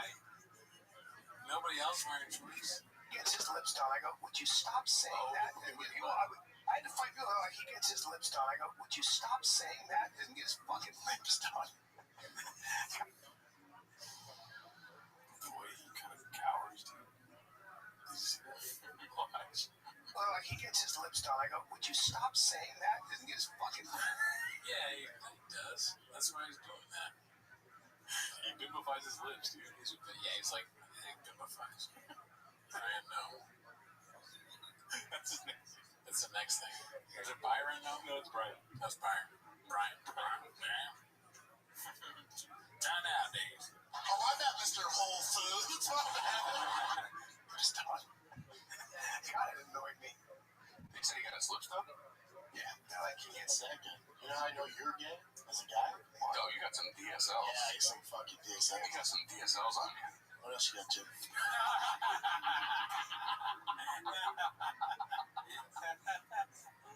No way, dude. You can't lie for too long. And then if you think I have it, you're gay.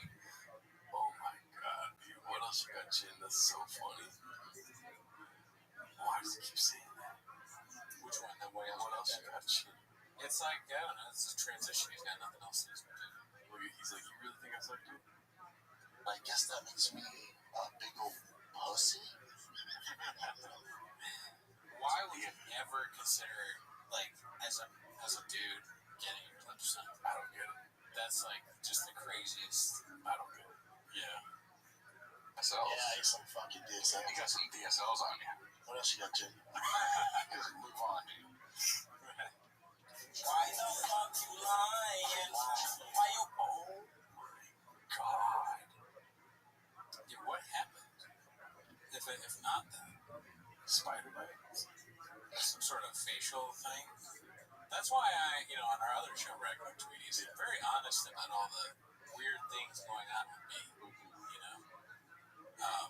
So to stay off, so you don't think like my small teeth. No, those it's been like that. I didn't get them made smaller. My big gums, I had to get them bigger. Or whatever. The horn on my head, that was there. It's been always been a horn guy. This is so weird. Always lying. Oh my god. Stop fucking lying. Does he not know that people can take pictures of him? He's like, people can't take pictures of him. It's just everyone is saying it, and then also there's stuff about him going to Mexico. So smoke much fire. Yeah, wherever there's smoke, there's definitely a disaster. Always lying. Driving my son to baseball practice. That'd be funny if he was going to get his lip filler when My son. he saw that message from me saying you're a big old pussy. Every time he gets called something like that, it's when he's getting lip filler. It's like, oh, Next year, I was driving. oh my God, this is insane. This has to be Photoshop. very puffy. Addie's drinking lip filler. He's like, dude, I don't get lip filler, but when I'm drunk, I get lip filler. I'm glad that I don't. I'm glad that I'm not affected as much by, like, I had a McFlurry last night and my face doesn't look like I have big lips or a puffy, weird drinking problem. You're making it hard for me. Yeah. I like that original song, Two Plus. It's all, That's great. It's all about a guy just getting the boner. That's a great song. That's so Classic. funny. We got BGL stopping by. Our guys. Papa's biggest hater to discuss his comedy chops, posted by Not Yet. and somebody asked me about like what their dynamic is and like how much sympathy you should have for Callan, and I go, it was painful for me to watch Brian because Brian, for whatever his fault, I can separate like his faults and whatever, and I can speak his praises independently. My praises for him are he's really good at setting people up for bits and being a comedic partner. You know, he'll play the what do you mean? And like complete roast him or whatever.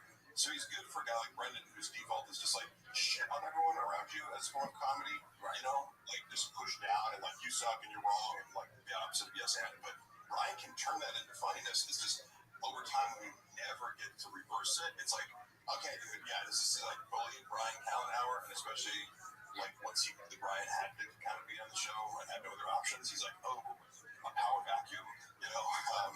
And it's sad, but somebody asked me, do you think they talk about this because it's like you're airing these grievances? It sounds like it could be a private conversation, you know, of how to fix things. And I go, yeah, Brian has had these conversations where he tries to explain the basics of comedy, like yes and or how to keep a bit going without going negative or shutting him down. Brendan isn't trying to hear it because Brendan thinks that he's an expert on comedy by virtue of having had a special. You know, I'm like, well, he was so well received. I understand why he think he's an expert at it. You know, everyone really liked it, and they liked his following. He is a phenom. He was just this sort of child savant in comedy who stepped into the game. And you know, it's like, is this Dave Chappelle or? You know, how did he get so good in such little time? Was he secretly doing stand-up the whole time in the UFC? I don't know why this is supposed to chase, but I do like how Mark Harley talks about TFK like it's the JFK assassination. You know, except there's nobody that died, but he's like, you know, he's discussing like the magic bullet, like Yeah, yes and. yeah, he definitely he gives it some gravitas. You know, he talks about it well. It's very important stuff. I agree. He keeps it grounded. Yeah, this is like some of the most important stuff going on right now. Yeah, I think is what's going still, even still. Drop the TFK thoughts. Yeah, I mean, he dropped the game. He dropped the loss. yeah, and he's more stuff's coming. Gabe Zanella was just the tip of the iceberg. Allegedly. Yeah. Okay, so we've seen this, I think. But this is a 5-minute video. Frederick Bastiat. You know, BGL just coast. Yes, If there's anything he took from the Bopper playbook, is just like, don't stop talking. And if you're not done talking, stop them talking. You know? that's the narrative. And eat the coffee cakes. Pronunciation is very hard. Part 10. This is a 5-minute video. We can, if you want to skip. Yeah. As an hemp as an agricultural product. I like the shame of not knowing how to say that. Is it that he doesn't know the word agricultural, or is he just worried he's not going to say it right? You'd think that a cowboy would know what agriculture is. That's a good point. You know? Yeah. Well, he should ask Jim Dotto. Dude, how about this? Chile. Okay, He should forgot about that. He should have thrown me the bit right there. Yeah, when then Jesus didn't laugh. And bring back some hardware as a team. because we were promised one thing. We were promised a flaming young. We were promised. I'm laughing. I didn't even know this was the Flaming Young, but he said we were promised a Flaming Young. We got spaghetti. No one asked. We were in the mood for flaming young. Nobody was in the mood for fucking. Nobody asked for spaghetti meatballs. You were not expecting in any facet. Yeah. That's an older thing. Go to Whole Foods, man. Go hang out in the produce section. I get it. And these chairs are popping. And then conversations on. And these, he sounds like me. I say this thing all the time. Go to the produce section. No, like the whole podcast we just did, I'm like telling you what to do and how to deal with the chick. Oh. I sound like it. Don't be too hard. I gotta change everything I'm doing. I'm gonna get lit forever. Chairs are popping. Cherries. Oh. Cherries. Like these chairs are popping.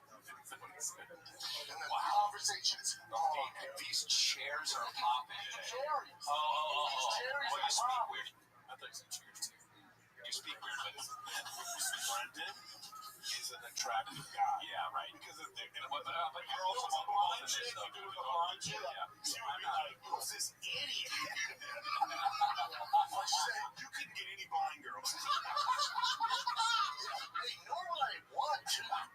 So the government's gonna get theirs. They're gonna get theirs. And I realized that when I get the bill for the property tax. I'm like, oh shit, yeah, I'm not paying state, but I'm paying almost double in property tax. Oh, you kinda evens out. We're gonna get theirs. Like you're not gonna escape that. There's nothing you can do. There are. Ever had like a nice Fleming Young? That's just how he says it, dude. Oh my god. You don't have much to lose. You're shooting for the moon, but you're probably going to land on the stars. There used to be a high-end, grade A steak, ribeyes, the best fish in the world. They used to make it handmade. It was exactly what you wanted. You knew exactly what you're getting. You were going to get the best of the best every time you paid your pay-per-view money. There's none of that going on. It's all a Farsi. It's all, I don't know. Farsi. That one's good because it's like he looked at the word and he made a guess. Farce. Yeah, farce. He looked at the word farce. I thought he was saying facade. But no, it's farce. Farsi, the language that people speak in Iran. Yeah. Or also, like, sounding popular for writing farces. Yeah. It's all a fart. What the fuck's going on? See, there's fucking cookie crumbles to Pizzagate. I'm not a conspiracy guy. What about JFK Jr.? I'm your Huckleberry. You want to talk about Charles Manson? I read Chaos. I'm your Huckleberry. Wow, this podcast is so good, too. My mental health is on the fridge right now. God, same with the BMF shit. The problem is when you set expectations and then you don't deliver, well, now you get shit. He's like, instead of I am Batman, he goes, I am Catman. Sandwich. Now you shit sandwich. Now, the one thing that could make this historic, like the legit, like one of the biggest cards ever, and it's a big ask, is if Justin Gaethje knocks out Ilya. The one thing that could make this historic, like Stork, yeah, who brings babies. on the shores. I mean, Tanner, we're coming up to the lodge. I mean, it's like it's Jurassic Park style. It's cool. It was really cool to put together Bo Nickel versus Dukakis. Dukakis. Waited a year to pull out fucking Sugar Sean's dad. What? Dukakis is the name of the guy that ran for president in the 80s against Bush. Yeah. So he's got like these names and things in his head. He's a government plant, dude. It's a NASCAR rocket scientist. Wow. He's Indian. Hand speed, light years different. Light them up on the feet. Take them down at will. And then you take them down twice. You get them down, you choke them out with a straight arm bar. Throw it! We all know how preposterous that is. There. I'm going to pretend I'm an innocent bystander crossing the road. You try and stop this thing. Bystander. An innocent bystander. Bystander. That, of course. Hi, brother. Watch out, bystander. Oh, that's not bad. That's not bad at all, my man. You know what you can't cure, though? Go up, Chin. What? Hold on. Look at her knees. Look at the knees. You can't suction cup the knees. So she has my 600-pound life knee. But she needs that extra support. You know? There are a lot of brothers that are all about that. Yeah, I'll tell you, Drake's gonna have a big foot. Drake. What? Oh my god, bro. Well, you were a Vietnamese, dude. Crazy. We have here so big, and they're like fucking like throw salt over everything, and then they're like, you get an appetizer, like I got the tomato heirloom, you know, they're fucking slapping Tomato heirloom. I'm not, that's funny, but Chappelle's face in the video. I'm just like, what is this reacting about? You get an appetizer, like I got the tomato heirloom, you know? They're slapping the table, so like everyone's looking. On this week's Food Truck Diaries, and I'm feeding them Wagyu burgers. You know, Not feeding them.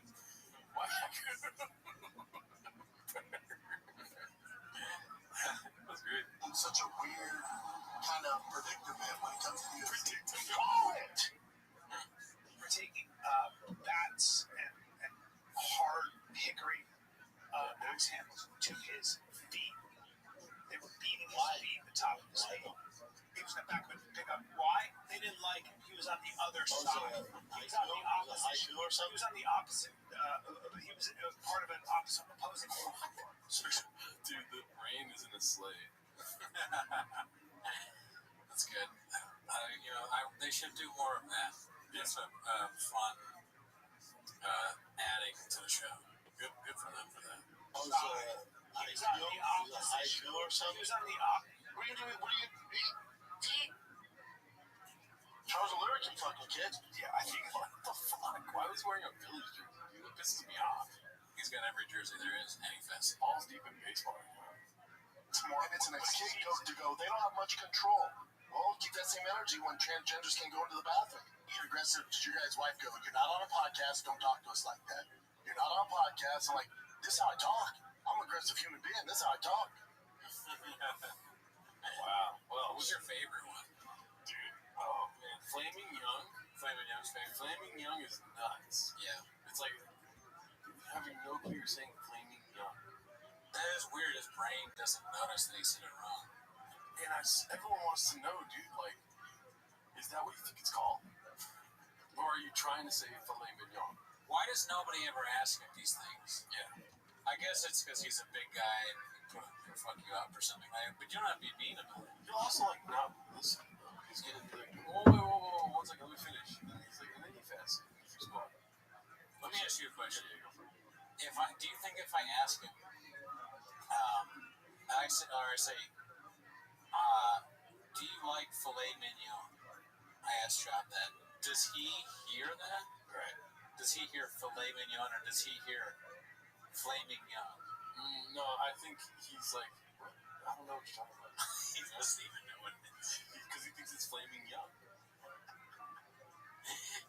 That's so funny that he would think, if he thinks it's flaming young, like, does he think that it's named that because It's like a they poodle. cook young calves or Yeah. something like that? That would be fucking Yeah, that's why it's expensive. They're Flaming Young. It would be so heartless to call it that. Flaming young. Also, and we're going to eat Wagyu burgers. Pretty good. Yeah, I think that one was because he said something crazy before. Phenom. Oh, yeah. Or Phenom. Instead of feeding. What was your favorite? My favorite, because I don't think I've heard that one before, is the Innocent Bystander. That's a good one. Innocent Bystander. Wow, dude, I need to stop watching British I Shot. don't get All right, let's watch this one and we're done. Yeah. Papa's got a problem with Nate. Hey, be cool, man. Posted by Khabib Time. What should Khabib Time's up? I don't get why there's an issue between it. Where did it start from? It originally started That's not. Who's that? That's not shit, is it? It's Griffin. The Griffin. when I worked for Showtime. My paid job was to sell the fans, especially the casuals, that Conor McGregor has a shot to beat Floyd Mayweather. That was my paid gig.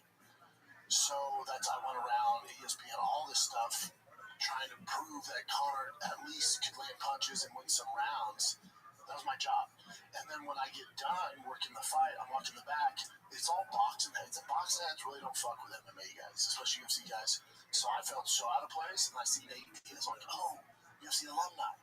So I go up to him like, bro, how about that? He starts talking shit.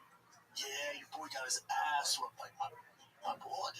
Yeah, your boy got his ass whooped. You know shit about boxing. And he starts talking shit. I'm like, oh, you think... Yeah, I think because he had his issues with Conor, like, you think I'm, like, all Team Conor. Like, I'm Team UFC here, dude. My job was the reason they hired me is to represent the UFC, which you're part of. Like, I'm trying to grow this with this audience. So that's what happened there. Anybody, if anyone's gonna be Team Connor, shouldn't it be the guy who Connor puts so much money in his wallet? But also, wouldn't it be a better look for you if Connor went out there and let's say he knocked him out? Like, wouldn't you be rooting for the guy who's from our sport that you fought, lost to, and beat? If he went out there and beat the greatest boxer of all time, it makes you look great. You know, so yeah, that caught me off guard. And then since then, I'll throw shade all the time. Like when Carwin, you know, I got emotional about Carwin having CD. Which, man, read the room. You know, your brother ain't crushing it, Bubba. You know, and you ain't far behind. Is what, you know, when you hear yourself talk. So it's like, man, I feel for him. I'm with him, but I want him to do great. I'm glad he's making this money. Wiggles and Joe. Oh, come on. I mean, that's the narrative, Right. you know, I guess. Yeah, it's just Papa's like, it's so hard for him to like play the victim here, but he's like, I'm gonna try regardless. Yeah. You know? He didn't, yeah, he was like saying basically, I was in the wrong place, wrong time, ever heard of it. Yeah. I love the UFC. It's like, I know everything. He didn't understand that I was getting paid to do that. It's like, no, dude, you're a fucking idiot. Like, and then I would like be on Papa's side if he was like, and then I said some crazy shit on a podcast. We didn't even mention to be like, I'm gonna rip your fucking neck off like 5 times in different ways that you're gonna leave the room with a Diet Coke. Yeah. Like you're literally fantasizing about beating the shit out of Nate Diaz, and you're acting like he's the one that started the problem with you. That's a good point. I forgot. Yeah, he basically threatened to kill him. He's like, how you had on a surprise? It came out of nowhere. I guess he thinks I'm gay. I thought, you know, we're boys. We could just sit down and have Flaming Young, work our shit out. But do, Bobby. That doesn't make sense. Yeah, dude. Shout out Nate Diaz. You're up on the show whenever you want. Yeah, please come on, mate. You're only in Stockton. Just say, dude, sue me, dude. I'll be so terrified of being you. You might say one thing wrong, dude. Yeah, that is funny. Like, I absolutely would get my ass kicked back one night. Yep. Yep. And who cares? Yeah, try nowadays. Yeah, I'm like, but yeah, we got this thing, drink, don't kill me. Alrighty, y'all. That's it for this week. Join the Patreon. We got sandbaggers up there. Cowbell's thinking about joining the podcast. If you don't know who Cowbell is, he looks a lot like Brendan Cooney, but he speaks in black accent. That's facts. That's Cowbell. Oh yeah. Shout out to you guys. See you next week.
just give you the Roy G. Biv of everything at the most. So I guess it makes more sense, I guess. Yeah. Something. You seem like you really want to just hurt people. Oh, okay. Have you ever killed anybody? Okay. Just gonna light up again. Huh? What was in the book bag? Is that just your book bag or is that a bomb? No, nice. Did you happen to make joke? Medicine. Oh. What kind of medicine? Jokes. Yeah, I wouldn't leave around with minors. Yeah. That's the advice I got when I started working here. They're like, don't leave anything in the phone room. I was like, what do you mean? Like, even if it's like a 6-year-old Sports Illustrated, right? They'll steal it. Yeah. So just don't leave anything here. It's true. There's some areas where you can keep some things you really gotta know what's what. Yeah. Your backpack is camouflage. Yeah. Were you in the military? Yeah. Oh, nice. I've heard of that. What'd you do? Infantry. Where's your microphone? Awesome. Infantry. That's good. Well, you're an American hero. So there's no battle with worse than getting people fight tricks in front of your peers, though. So welcome to a new level of fighting for your country. The transcript for Kyle Schroeder. Alright. It's all happening here. Nina B, everybody. Nina. There she is.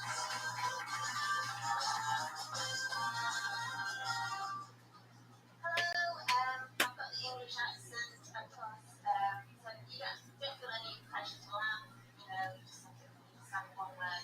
I've got an overachieving parent, which always makes me feel a failure. He was the lowest of the lowest caste of Hindus, which is called an untouchable, which sounds really cool, but it's not that gangster in India. It basically means nobody likes you. So his mum packed him up on a boat, sent him to Africa with tin of biscuits, hoping he'd get used by a life. But he didn't. He became a scientific genius, as you do around lots of black people. I'll tell you that. But that now means he couldn't get a job as a doctor because he was an untouchable, which means you're destined to be poor forever. So he decided to convert to Christianity. Which is why if you're in the Lakers, and you're a cleaner in the Lakers, and you swap your job to become a cleaner at Subway. There you go. I think that's your time. What do you mean a cleaner in the Lakers? Well, Lakers, everyone wants to be involved in Lakers. You're a cleaner, you're at the bottom. Oh, right. So, but at least with the Lakers. What did you say about black guy? I think the point you're trying to make is he was a genius only compared to black people.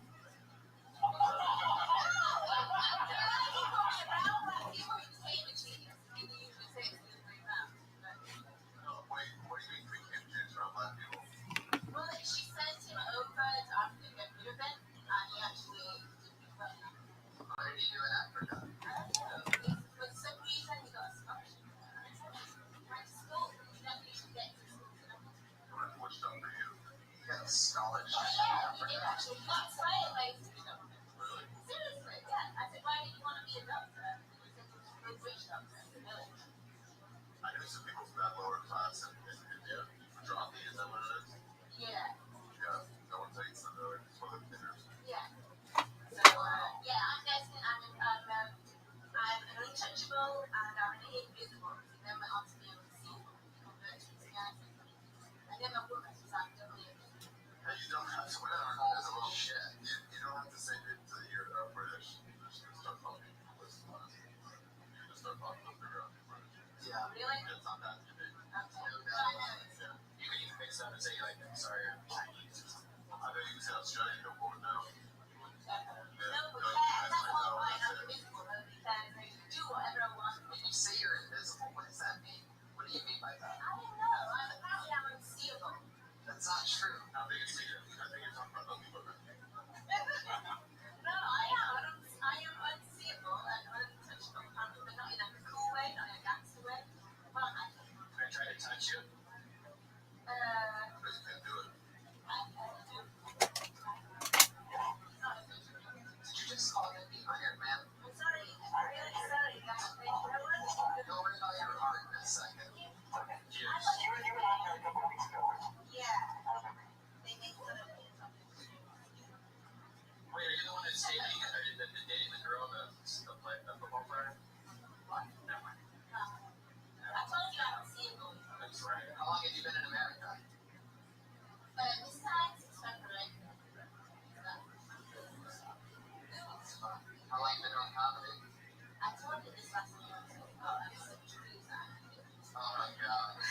unforgettable. Yeah.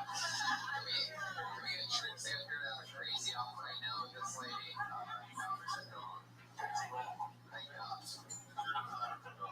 Keep her out Patriot while she's doing for your country. Yeah, she needs her own show on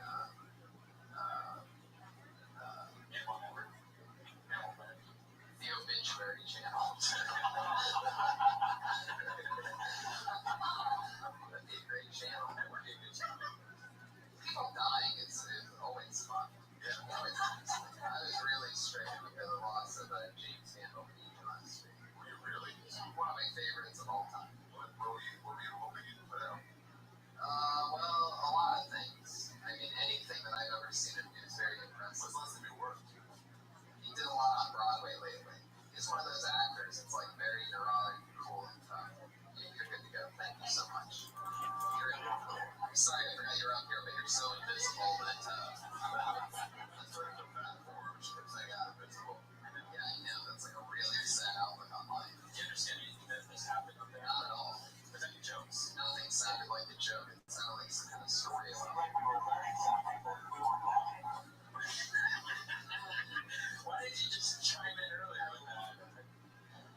What did he do? Well, you don't know Christianity. You're challenging my Christianity. I'm not nothing. You don't even know what he came back for. How long was he back for? Does anybody know? In this ultimate fiction of fiction. More people know how long Gandalf came back for than Jesus.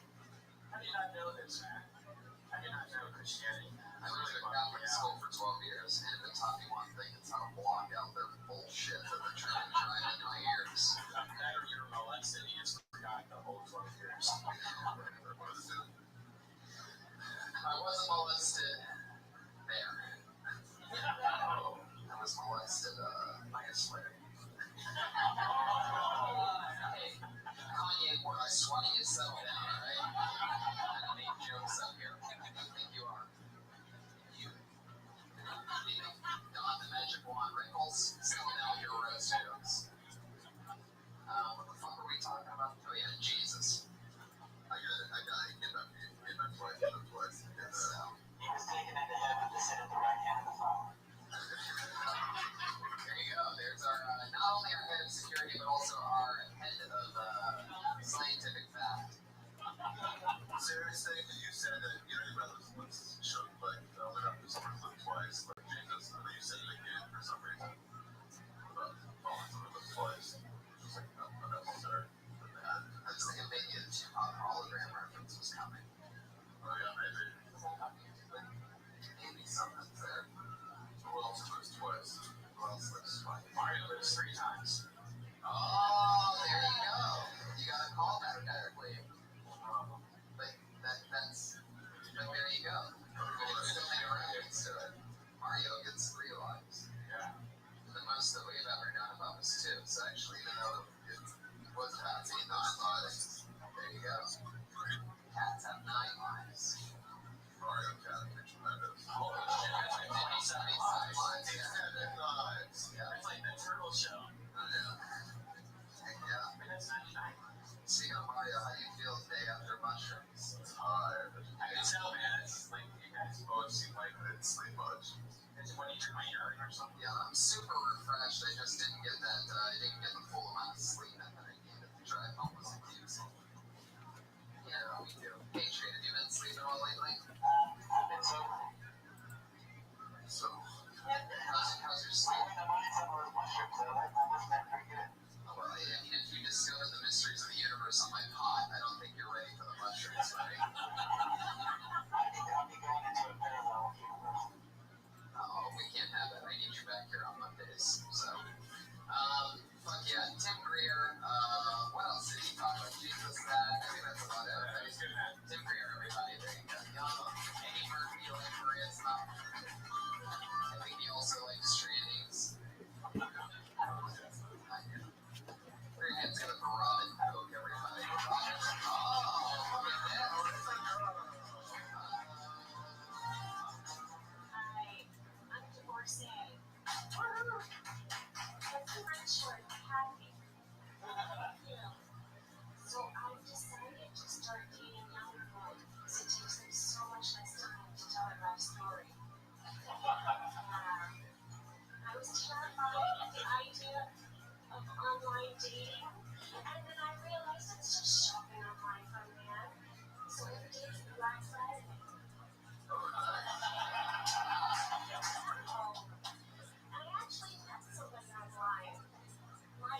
a great note, by the way, because you don't about what else could it be? You know what I mean? It's just a laptop computer, because it's true there are no more desktop computers, pretty much. But it doesn't have to. Like, what else would it? It's like the joke is, I'm hoping it's not, you know, it would think one thing, but it's the others. It would only think one thing here.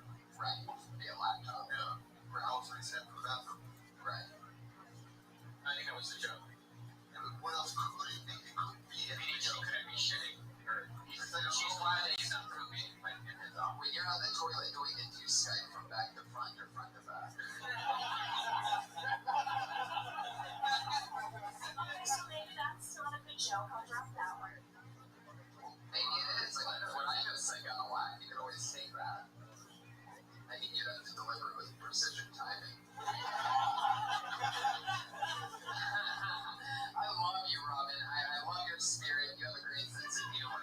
Put your hands together for Robin. And good tags, by the way. You're acting like you didn't get it.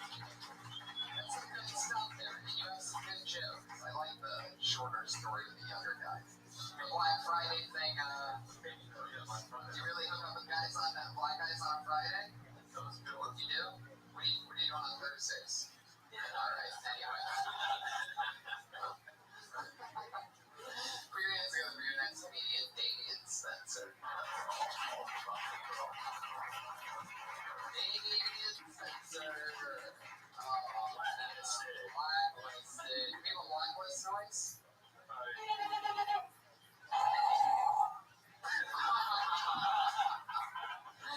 Absolutely. That's it. Can you do it one more time?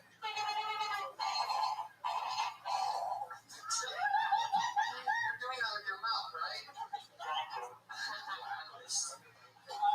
All right, your next comedian, put your hands together for the one and only Abby Robert. Cherry Mike, it's Abby Robert. Coming from the back door, he's getting paid minimum wage right now to check IDs. Here he is, Abby Robert.